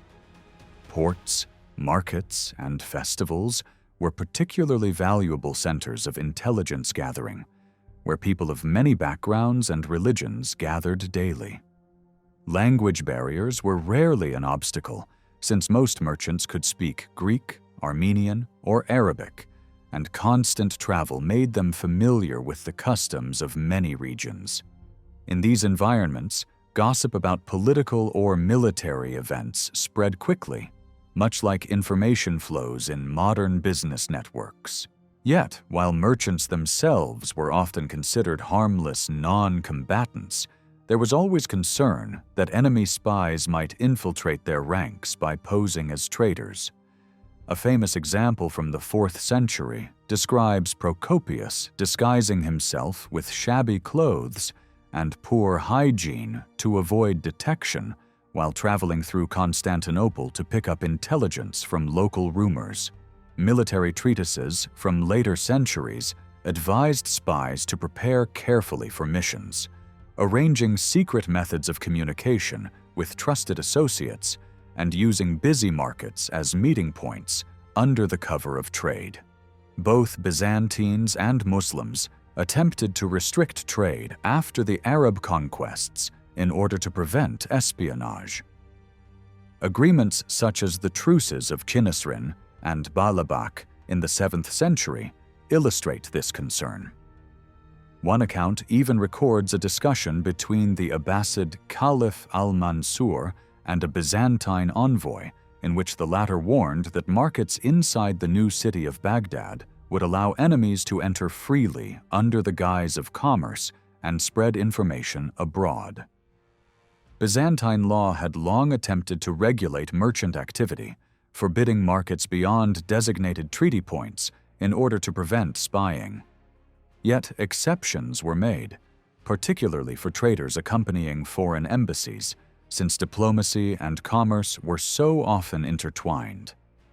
Correspondence between the Byzantine Emperor Romanus I and the Ikhshidid rulers of Egypt in the 10th century shows that diplomatic missions frequently doubled as trading caravans, creating ample opportunities for espionage. Naval espionage was equally significant. Byzantine merchants conducting business in Muslim ports were accused of gathering intelligence as they traded. Muslim jurists like Abu Yusuf, writing under Harun al-Rashid, openly acknowledged the risks of merchants transmitting sensitive information to enemies. The Byzantines themselves disguised agents as sailors or merchants and dispatched them to ports such as Tarsus or Tripoli to gauge enemy awareness of impending campaigns. Accounts also describe Byzantine spies infiltrating Damietta before the Great Raid on Egypt in the 9th century. Later, Norman sources report how men fluent in Arabic and Greek passed themselves off as merchants in Muslim-held Sicily to collect vital intelligence.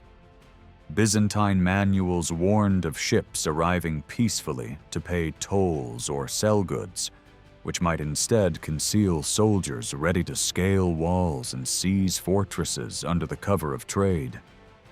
Because espionage thrived on concealment, ancient writers placed great emphasis on countermeasures. Aeneas Tacticus, writing in the 4th century BC, advised city leaders to ban festivals outside the walls, forbid private gatherings, and require passports for anyone embarking on a ship. To distinguish citizens and allies from infiltrators, cities relied on verbal passwords, written tokens, and official seals that confirmed identity and origin.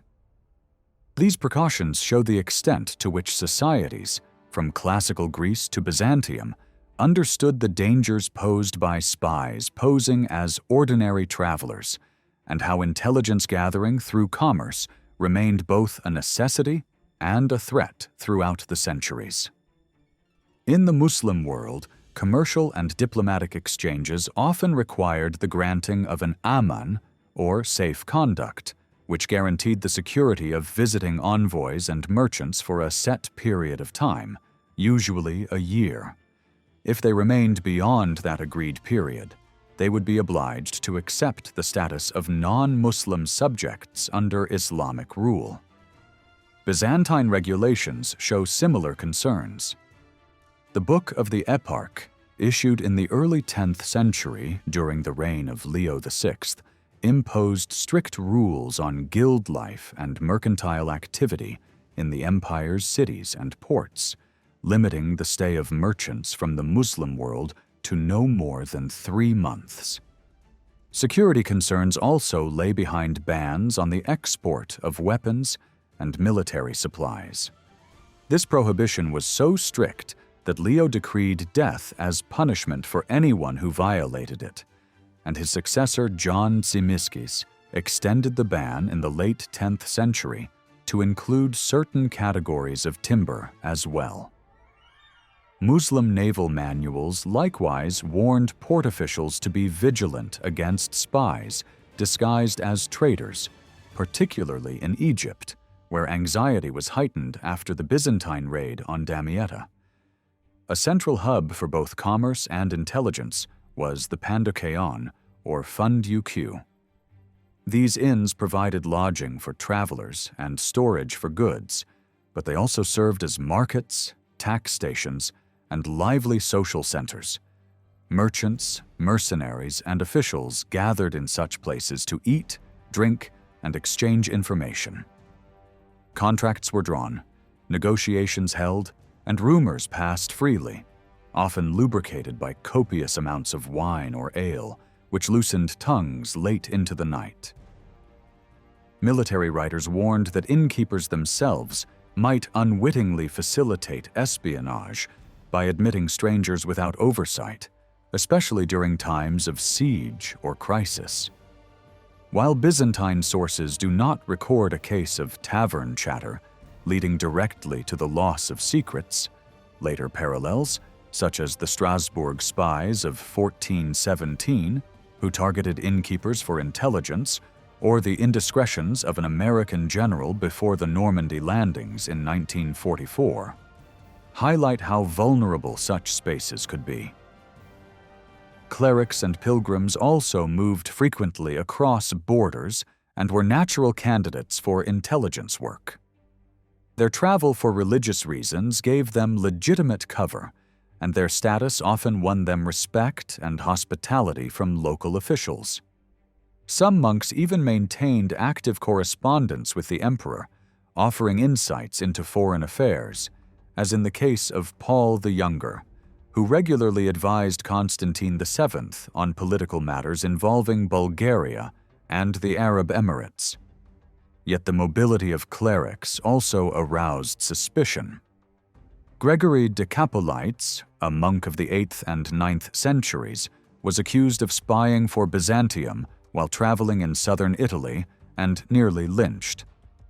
Willibald of Eichstätt, journeying to Jerusalem, was arrested with his companions in Syria because the local authorities suspected them of being spies.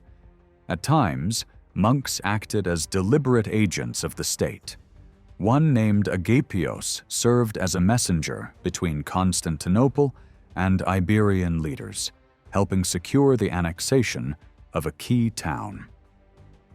Another, John the Grammarian, used the cover of a pilgrimage to Baghdad to make contact with a renegade general on behalf of the emperor.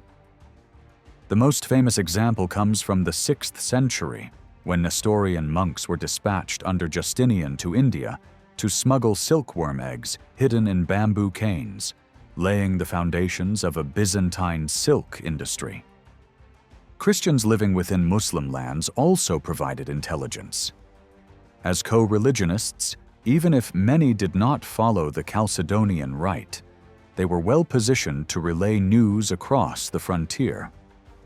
The most prominent case is that of Patriarch Theodore of Antioch, accused in the mid-8th century of sending frequent reports to Emperor Constantine V about Arab affairs.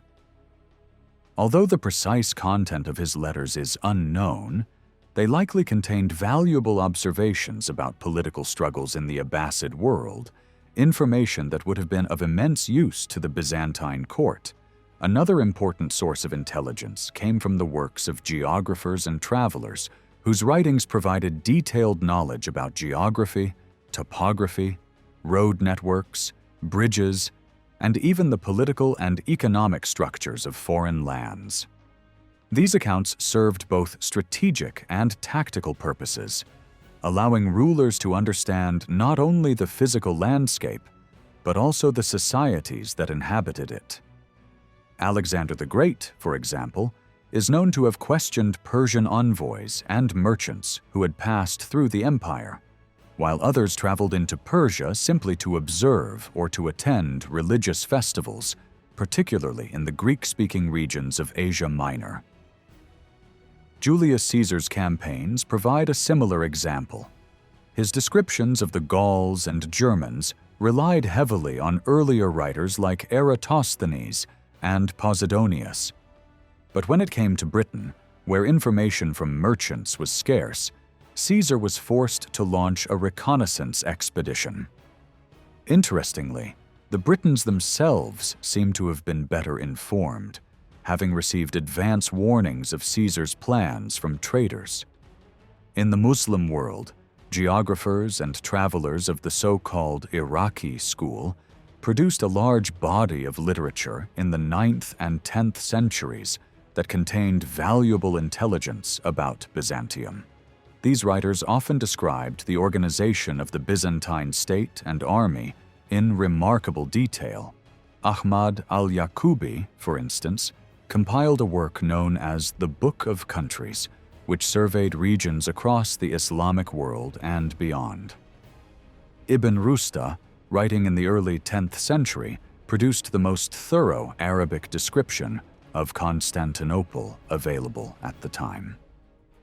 Al-Mas'udi, who combined historical writing with scientific geography, offered particularly rich accounts of Byzantine affairs, noting the effects of migration and invasions, the empire's interactions with its neighbors, and the layout of its provinces. He even provided lists of fortified towns and the distances between them, including those in the Balkans. Other authors delivered similarly valuable insights. Ibn Quradad Bey, who served as a senior intelligence officer in the Abbasid court, produced one of the earliest Arabic works of administrative geography. In it, he described the command structure of the Byzantine army in strikingly precise terms, detailing the hierarchy of generals and their troops. Qudama ibn Ja'far, a Syrian Christian who converted to Islam and later became a high official in the Abbasid treasury, wrote a manual on taxation that also contained detailed descriptions of Byzantium's military and administrative organization. His account of the theme system, with its generals and forces, is considered one of the most reliable sources for that period of Byzantine history. Ibn al-Faqih al-Hamadani, another Persian geographer, preserved similar information in his writings, including references to major cities and fortresses such as Amorion, Hierapolis, and Germanicaia. The consistency between these authors suggests they relied on a common source, thought to have been al-Jarmi, a frontier official of the Caliphate who was captured by the Byzantines during the campaign of Emperor Theophilus in the mid-9th century. Released after a prisoner exchange, al-Jarmi later compiled a study of Byzantium that examined its leaders, its military organization, its road system, and even the seasonal timing of raids. Some scholars believe he may have gained access to Byzantine military manuals, possibly those reflecting Theophilus's reforms of the 840s. His work, now lost, is believed to have influenced the accounts of later geographers. It included unique details, such as the earliest mention of the theme of Chaldea and of the military districts of Seleukeia and Charsianon, as well as precise information about the borders of Anatolian provinces. Together, the lists preserved by these Muslim writers provide the most complete picture available of the Byzantine thematic system before the reign of the Macedonian dynasty, even predating the systematic account later compiled in Greek by Constantine Porphyrogenitus. Among the most valuable accounts of the Byzantine world from the perspective of a Muslim observer is the work of Ibn Hawqal, a 10th century geographer and chronicler. His Surat al-Ard, completed in 988, stands out as one of the most comprehensive descriptions of the lands of the Byzantines. Unlike many earlier compilers who relied primarily on written sources, Ibn Hawqal was a tireless traveler who spent over 20 years journeying through distant regions of Asia, Europe, and Africa. His observations were based not only on his own experience, but also on a network of informants whose testimonies he carefully cross-examined to test their accuracy. In his descriptions of the Mediterranean and Asia Minor, Ibn Hawqal provides an unusually detailed account of Constantinople, the imperial court, the palace, and even the prisons of the capital. His most significant contribution, however, lies in his meticulous survey of the geography of Anatolia. He records the routes of invasion, the distances between key frontier fortresses and Constantinople, and the condition of towns and cities such as Malatya, Charsianon, Samandos, Ankara, Nicomedia, and Chalcedon. He notes the placement of fortified positions like Maya Farikshin, Hisin Ziyad, and Tel Arsanas, calculating the marches required to move between them. For the region of Kibireots, for example, he emphasizes the importance of Atalaya, both as a strong fortress and a prosperous settlement, linking it to Constantinople by an 8-day march overland or 15 days by sea. His account portrays the countryside as fertile and densely populated, with constant movement of people and goods along the roads. Ibn Hawqal also comments on the broader economic and social condition of Asia Minor in the mid-10th century. He paints a picture of a land where great cities were few, most settlements were modest or carved into rock, and wealth was unevenly distributed. Resources and revenues were limited, and much of the population lived in difficult conditions. Yet he stresses that certain regions, such as Pamphylia, were fertile and strategically valuable, making them attractive routes for invasion. His remarks underline the importance of terrain, fodder, rivers, and fortified points for any general planning a campaign. He even suggests that commanders should rely on local guides and border guards, whether Byzantine or Muslim, to navigate mountain passes and difficult terrain.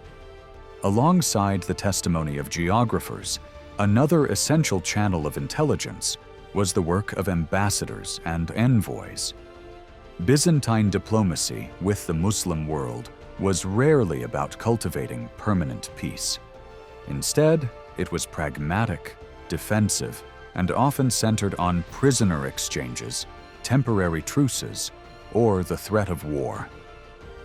Unlike the modern notion of resident embassies, Byzantine missions were dispatched for specific tasks and often served multiple purposes: stabilizing borders, persuading local rulers, or gathering vital information. Ambassadors traveled under guarantees of safe conduct, known in the Islamic world as aman, which offered protection similar to that extended to merchants. They were expected to be treated honorably, granted accommodation, and provided with hospitality during their stay, which could last months or even years. Although both sides formally respected envoys, their role as potential intelligence agents was universally recognized. Byzantine officials monitored foreign delegations closely, housing them in designated residences and accompanying them during visits. Some ambassadors from Baghdad, for example, were permitted to visit Ephesus or nearby temples, but always under surveillance. At court, they were included in ceremonies and entertained with pomp, yet their movements were restricted. Manuals of strategy advised generals and rulers to treat ambassadors with outward respect while keeping a close eye on their attendants, who were thought more likely to gather information about fortifications, resources, and the morale of the people.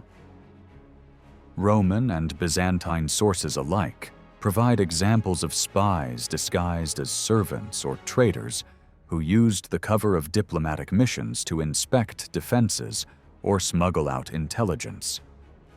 The qualities required of an effective envoy went beyond simple diplomacy. They were expected to be intelligent, adaptable, courageous, and even willing to risk their lives for their mission. Their tasks included observing terrain, assessing the strength and loyalty of the enemy army, noting the prosperity or decline of cities, and, above all, gauging the character of the enemy ruler. The blending of diplomacy and espionage was not accidental, but deliberate. For both Byzantines and Muslims, embassies served not only as instruments of negotiation, but also as crucial channels of intelligence that shaped strategic decision-making and allowed each empire to adapt to the ever-changing circumstances of war and diplomacy. Constantine Porphyrogenitus, in his De Administrando Imperio, notes that the embassies sent each year to the Patzinaks were not only intended to maintain peace and secure treaties of friendship, but also served as a crucial channel of intelligence. These missions gathered information on the internal organization of the Patzinak state, its economy, military capacity, and courtly structure. The work itself was far more than a handbook of Byzantine diplomacy. It represented a wide-ranging historical and geographical survey of neighboring peoples. Much of this information came from reports compiled by governors and envoys, supplemented by intelligence gathered through questioning agents and ambassadors. The result was detailed records that could, for instance, describe the naval routes of the Russes towards Constantinople and the Black Sea, or outline the military resources of the Croats, including the numbers of soldiers and ships they could provide at different times. Ambassadors could be particularly valuable during sieges, as they were among the few who could move between camps and cities with limited access, providing direct observations of enemy conditions. Robert Guiscard, for example, sent Peter the Deacon to the Emir of Palermo under the guise of a diplomatic mission, though his real task was to inspect the city's defenses. During the siege of Dyrrhachium in 1107, as Bohemond of Taranto faced a desperate situation, he carefully staged his encounter with Byzantine envoys far from his camp so they would not see the weakened state of his army. Such encounters highlight the double role of diplomacy and intelligence. Commanders were advised either to eliminate spies if their forces were weak, or, if they held strength, to display their troops, equipment, and supplies in the most impressive manner possible. Deception could thus discourage the enemy from continuing a siege, making them believe the cost of victory would be too high. Military writers such as Frontinus even suggested staging abundance by showing envoys and prisoners stockpiled provisions in warehouses, whether or not they were genuinely full. Diplomatic missions also provided valuable political intelligence. Frankish envoys present in Constantinople during the overthrow of Empress Irene in 802 would have immediately reported such events back to Charlemagne's court, along with rumors about the imperial palace. At times, Byzantine emperors sent ambassadors directly to assess enemy strength under the pretense of peace talks. One such mission was undertaken by the Eparch Daniel of Sinope, dispatched to Damascus during the reign of Artemius to investigate the military preparations of the Arabs. Centuries later, Constantine VII sent envoys to the court of the Umayyad Caliph of Cordoba, seeking to secure neutrality, or possibly even support, against the Fatimids of North Africa, while the Spanish rulers suspected the visit was intended to test their loyalties to the Cretan Arabs. On occasion, ambassadors carried out entirely secret missions alongside their official duties. During the rebellion of Thomas the Slav in the early 9th century, covert negotiations were conducted between the Bulgar ruler Omertag and Emperor Michael II through such channels, with discussions focused on military support against the rebels. Similarly, Leo Kouros Factis, a senior diplomat of Leo VI, was officially sent to Tarsus, Melitene, and Baghdad to seek peace, while secretly tasked with opening communications with the rebel Andronicus Ducas, who had defected to the Abbasids. Diplomacy in Byzantium was not limited to negotiation, but was also deeply theatrical. Court ceremonial, with its elaborate processions and layered symbolism, was designed to impress both citizens and foreigners, while simultaneously intimidating rivals. This display of imperial majesty became a tool of diplomacy in itself. Arab rulers, who at first distanced themselves from such extravagance, soon recognized its value as propaganda and began adopting elements of it, blending Byzantine practices with the traditions of the Sasanian courts. High-ranking ambassadors and even prisoners of war were often invited to take part in festivals and religious ceremonies, such as the New Year celebrations in Baghdad or the Christmas and Easter banquets in Constantinople. The importance Byzantium attached to these exchanges is evident in the order of precedence recorded in court manuals. At imperial banquets, Muslim envoys were ranked immediately after the ecclesiastical delegations from Rome, Antioch, and Jerusalem, a placement that underscored the seriousness with which the empire regarded relations with the Abbasid world. Their position at the tables opposite the emperor, alongside envoys from Bulgaria, highlights both the respect accorded to them and the prominent role they played in the Byzantine diplomatic stage. Even Muslim prisoners of war, when present at these ceremonies, were treated with an unusual degree of honor, reinforcing the symbolic power of diplomacy as much as its practical function. Byzantine and Muslim ambassadors were generally allowed to practice their own religion and were free to converse and socialize with members of the court and other envoys, though always under the watchful eye of imperial officials. Diplomatic missions were typically made up of high-ranking aristocrats, as education and strong command of languages were essential qualities for an envoy. In the 9th century, John the Grammarian was chosen for a mission to Syria precisely because of his sharp debating skills, while in Damascus in 946, the historian Al-Mas'udi recorded his personal encounters with the Byzantine envoy John Anthipetos, whose knowledge of history and philosophy left a strong impression. Eloquence and quick thinking were vital, not only to impress foreign courts, but also to avoid missteps, as seen when an imperial envoy in the reign of the Fatimid Caliph Al-Mu'izz accidentally revealed sensitive details about Byzantine diplomacy with the Hamdanids during an unguarded conversation. Despite the close monitoring they were under, envoys could still gather intelligence in many ways.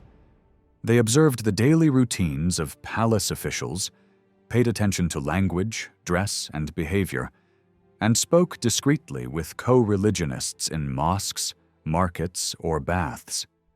Even casual details could provide useful insights, and this was the sort of intelligence gathering praised by Muslim statesmen like Nizam al-Mulk.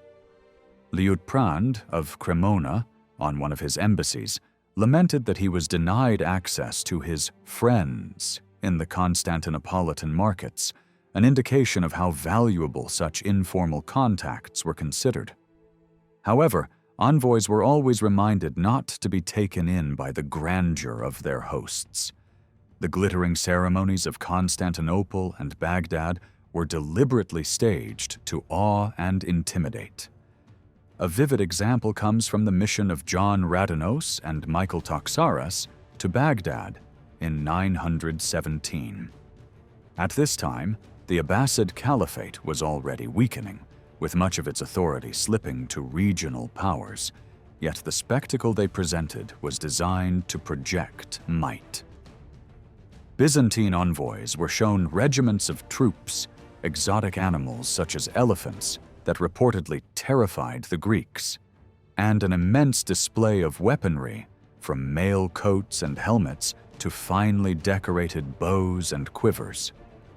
This theatrical show was intended to impress visitors with an image of strength that bore little relation to the caliphate's true condition. Prisoners of war also played a crucial role in the gathering of intelligence. Byzantine military manuals often stressed that captured enemy soldiers or civilians could prove more useful than professional spies. Border troops such as the Trapezitai or Tassinarioi were tasked with raiding enemy lands, seizing prisoners, and bringing them back for questioning.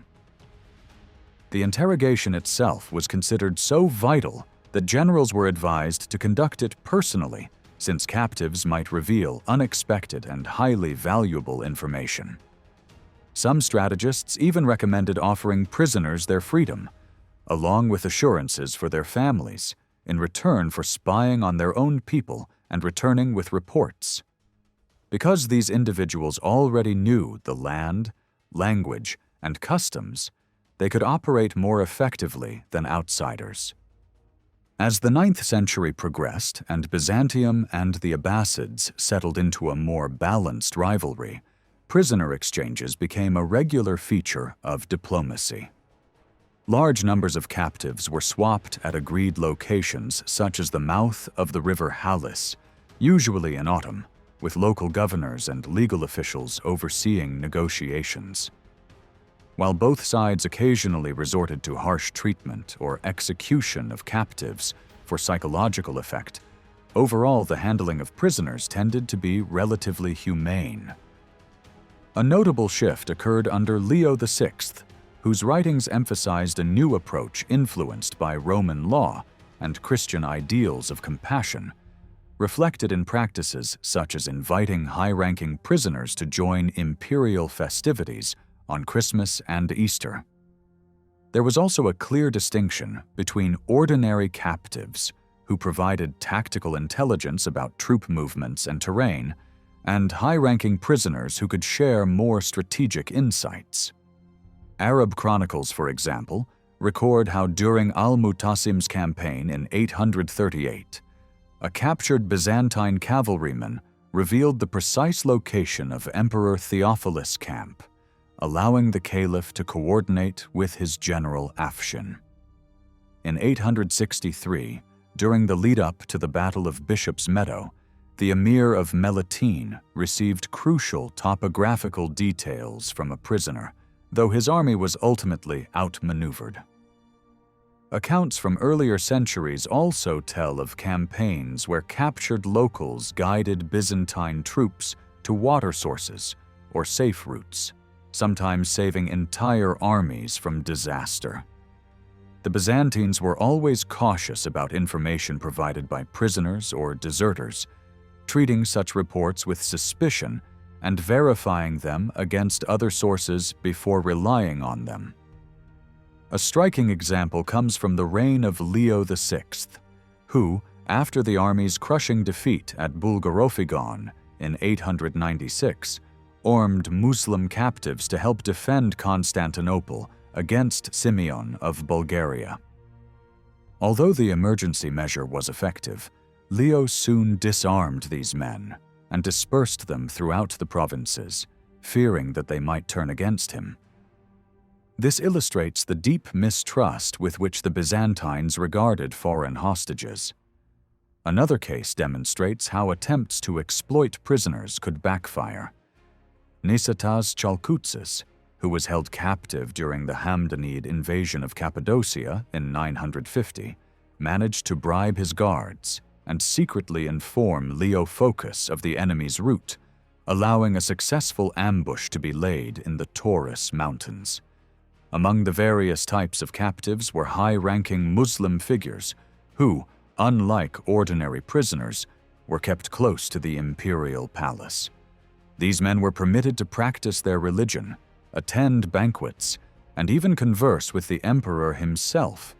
They were treated as distinguished guests, much like the relatives or rivals of foreign rulers who were often held in Constantinople as a form of diplomatic leverage. By placing them at the very heart of court life, the Byzantines hoped not only to apply political pressure, but also to overwhelm them with the splendor of the capital. Such treatment, however, depended on reciprocal conduct. The case of the poet Abu Firas illustrates this well. A cousin of Saif al-Dawla and governor of Menbij, he was captured in 962 and brought to Constantinople, where his 4-year captivity became the subject of his celebrated collection of poems, the Rumiyat. His verses describe a life of relative comfort, personal servants, fine lodgings near the palace, and conversations with fellow Arab prisoners. Yet his poetry also recalls sharp exchanges with Emperor Nicephorus Phocas himself, filled with biting sarcasm on both sides about religion and military honor. These dialogues stand as vivid testimony to the exchange of ideas and perceptions between Byzantine and Arab elites, even in captivity. Another figure, Harun ibn Yahya, left us one of the most detailed Arab descriptions of Constantinople. Captured in Palestine after a Byzantine raid on Ascalon, he was brought first to Attaleia and then to the capital. Unusually for a prisoner, he was able to move about the city and record his observations. His account offers invaluable details about Constantinople's topography, fortifications, monuments, and courtly traditions. He describes the Hippodrome, the Golden Gate, Justinian's Column, and the Aqueduct. But above all, he was struck by the immense imperial palace with its vast courtyards, marble halls, and richly adorned guards drawn from diverse nations. He also provides a rare account of the palace prisons, distinguishing between separate quarters for Muslims, local criminals, police officials, and even a specific block reserved for captives from Tarsus. Harun's writings are especially valuable for his descriptions of imperial ceremonies. He gives a vivid picture of the Christmas banquet, complete with music from organs, and even mentions the emperor distributing coins to Arab prisoners. He also recounts the solemn procession from the palace to Hagia Sophia, where he claims Arab captives took part by loudly proclaiming blessings for the emperor's long life. In the absence of an official embassy from Baghdad, these men symbolically represented the caliph in the Byzantine ritual.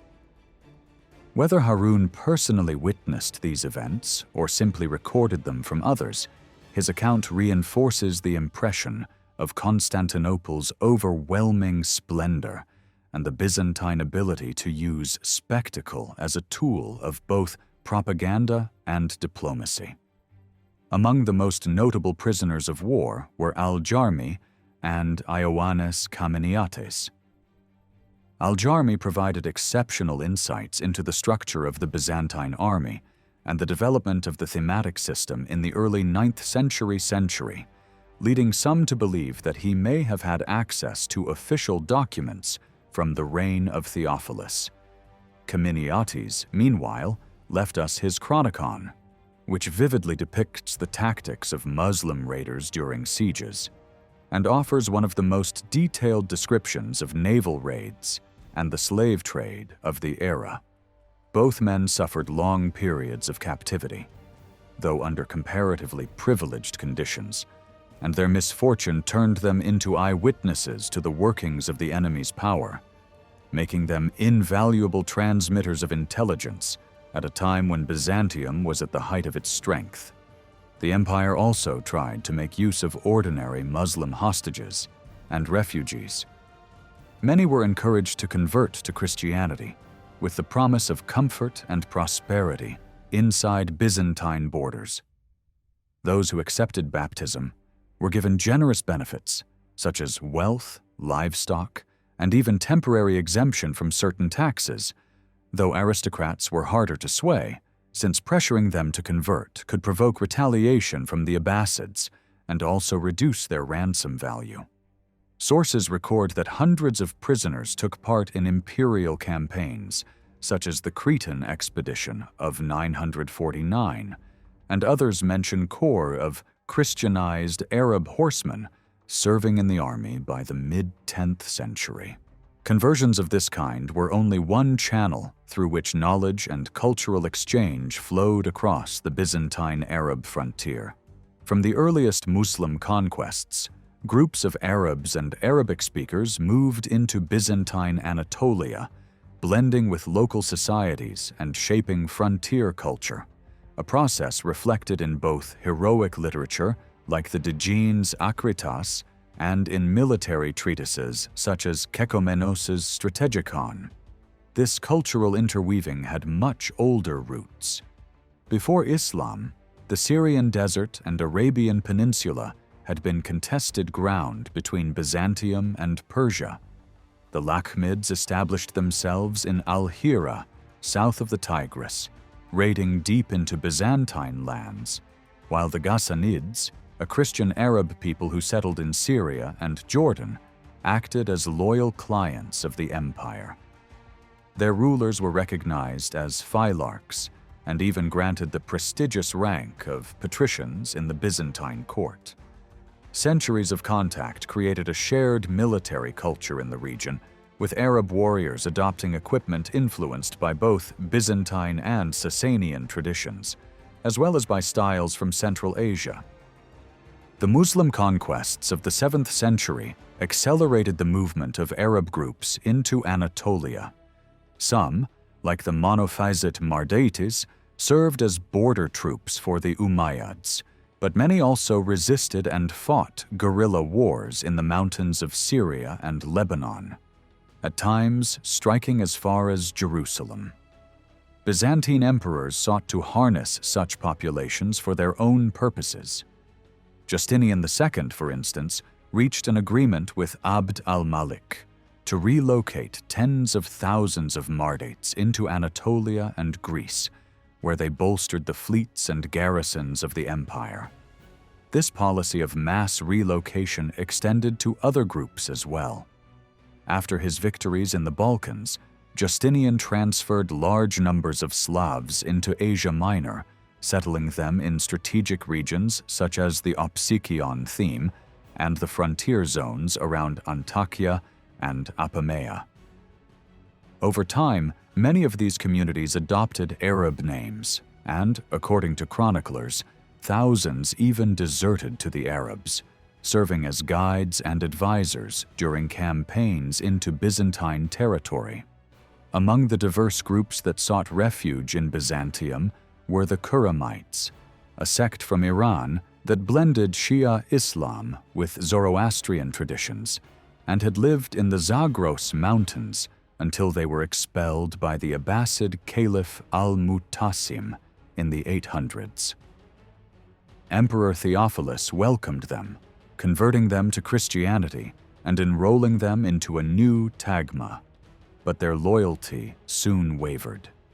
At the Battle of Anzatine in 838, they abandoned their position, and when their leader, Theophobos, was recalled for punishment, his troops instead declared him emperor at Sinop. Though reconciliation followed a year later, the tagma was dissolved, and the Kuramites dispersed across eastern and western themes. This episode illustrates how the empire integrated foreign peoples into its army and society without much racial prejudice. In fact, the Byzantines seemed to find it more difficult to incorporate Christian heretical groups, like the Manichaeans, than foreign non-Christians. Newcomers were usually settled in frontier lands, granted military roles, and their leaders rewarded with court titles, a process that brought them firmly into the orbit of Byzantine society. One case of great importance was the migration of the Banu Kilab, an Arab nomadic tribe. Their arrival reflected a broader trend of nomadic upheaval across Syria and northern Mesopotamia in the 10th century. For centuries, many Bedouin tribes had developed close ties with urban communities, but this balance collapsed with the influx of fresh tribes from the Arabian Peninsula after 902, particularly with the arrival of Carmatian groups from Yemen. By the mid-10th century, new tribes such as the Banu Numayr, Uqail, and Tayyi had settled in places like Edessa, Mosul, and Palestine, pressuring agricultural communities and undermining the fiscal stability of both Byzantine and Muslim states. For Constantinople, it was the Hamdanid Emirate of Aleppo that eventually bore the burden of neutralizing these nomads. In this context, the Banu Habib fled from northern Mesopotamia into Byzantine territory in 935/6. According to Ibn Hawqal, they were driven by the heavy taxation and harsh rule of the Hamdanids, who had recently taken control of Mosul. At the same time, Byzantine advances on the Taurus frontier made defection attractive. The tribe, numbering some 12,000 cavalry with their families, was welcomed by Emperor Romanus I. They converted to Christianity, received land, were registered as thematic soldiers, and stationed as garrisons in new themes such as Melitene, Charpezicium, Chozanon, Armosata, and Derzine. Their leaders were also granted high-ranking titles. This integration of large groups of Bedouins into the army reflected the empire's recognition of their military value and marked the growing role of lightly armed Arab cavalry, known in the sources as Arabitai, in frontier warfare. The pattern of individual defections also shaped the military landscape. Some high-ranking captives rose to prominence in Byzantium, such as Animus, the son of the Cretan emir Kurupas, taken prisoner after the reconquest of Crete in 961. He later became a distinguished officer and fought at Doristolon as commander of an elite unit. On the opposite side, renegades like Leo of Tripoli, originally a Byzantine who converted to Islam, played devastating roles against his former homeland. As an admiral in Arab service, he led the fleet that captured Thessaloniki in 904 and later defeated a Byzantine navy under Admiral Himerios. Other cases involved ambitious generals who turned to Arab allies when their own position in Byzantium faltered. Andronicus Ducas, after a failed rebellion against Leo VI, sought asylum in Baghdad, while Euphemius, an admiral in Sicily, rebelled against Michael II in 826 and called on Muslim forces from Africa, thereby opening the way for the Arab conquest of Sicily. The value of defectors' knowledge wasn't lost on the Byzantines. During Bohemon's siege of Dyrrhachium in 1107–8, Alexius Comnenus relied on advice from Western deserters familiar with Norman tactics, including Peter of Alps, a veteran of earlier campaigns.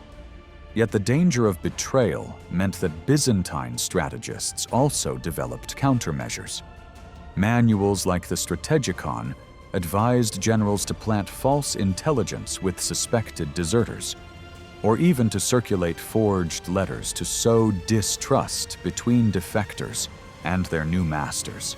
Ultimately, the Byzantines were keenly aware of the risks posed by troops with kinship ties across the frontier. The desertion of the Cuman auxiliaries at Manzikert in 1071, when they defected to Alp Arslan's vanguard on the eve of battle, was the kind of calamity such warnings sought to prevent. Within the Byzantine world, disloyal or dissatisfied officials at court or in the provinces could easily become dangerous assets for the enemy, passing on valuable intelligence under the cover of secrecy. The empire's delicate diplomacy in the Armenian borderlands demonstrates how information could flow through personal ties, alliances, and betrayals. One well-known example is that of Krikorikios of Taran, who outwardly maintained loyalty to the emperor while secretly informing the Saracens of Byzantine plans, ensuring that the caliph's commanders were kept updated about developments inside the empire. Sometimes intelligence was passed not by open betrayal, but through friendship or family ties. Writers themselves benefited from such exchanges. Agathias, for instance, gained rare insights into Persia through his interpreter friend Sergius, who had access to the Persian royal records. By the late 10th century, there was also a marked trend of Arab figures entering Byzantine service, acquiring court titles, and being absorbed into the imperial elite, a process that shows how porous the frontier between enmity and cooperation could be. The story of Simonus, however, stands out. Born around 875 in Melitene, he was captured and eventually rose to prominence in the Byzantine court. After serving in the household of Stylianos Zaoutzes, he became a close aide to Leo VI, attaining the rank of patrician by 906 and acting as the emperor's trusted intelligence chief. Simonus was deeply involved in uncovering plots against the throne, but his career was clouded by a mysterious incident in 904. According to some accounts, he attempted to defect to the Abbasids, only to be stopped at the river Halys by Constantine Ducas. Yet this story may well have been distorted by hostile chroniclers who favored aristocratic families over the Macedonian dynasty. Another tradition portrays Simonus not as a traitor, but as a shrewd and loyal spy master who used cunning strategies to undermine conspirators and protect the emperor's position. Beyond figures like Simonus, The Byzantines relied heavily on professional spies, men specifically trained to infiltrate enemy lands and gather intelligence. While merchants, pilgrims, or monks could sometimes provide useful reports, it was the dedicated spy who offered precise and timely knowledge of enemy movements, preparations for war, or political unrest.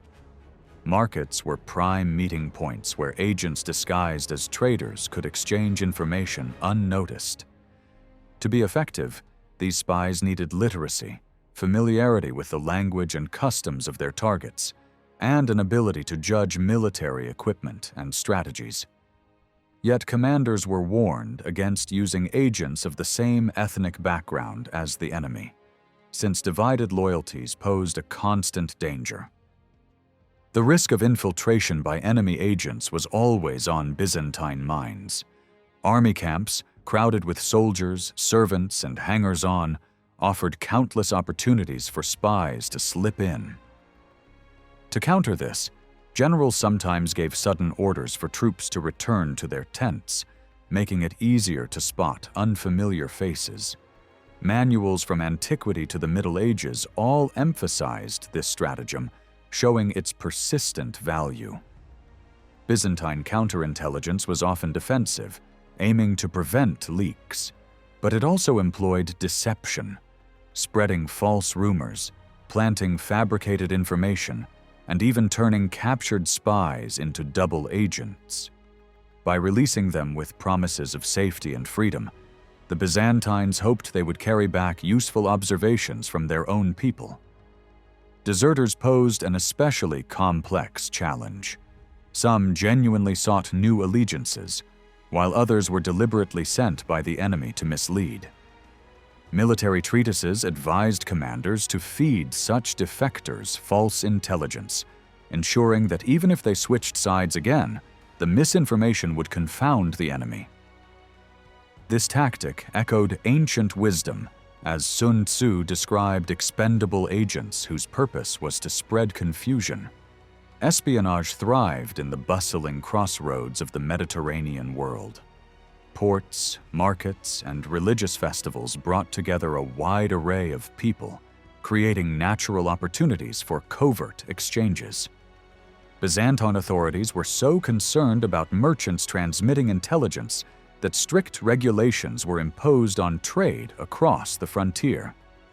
Despite this, the flow of information was never fully stopped. Ambassadors, envoys, priests, and travelers all carried impressions and details that could be of immense value. Even prisoners, whether captured in battle or held as high-ranking hostages in cities like Constantinople, Baghdad, or Aleppo, could provide crucial intelligence about the military, political, and economic conditions of their homelands. Entire tribes that crossed into Byzantine service brought not only manpower, but also first-hand knowledge of enemy states, ensuring that the empire's intelligence network was as diverse as it was indispensable.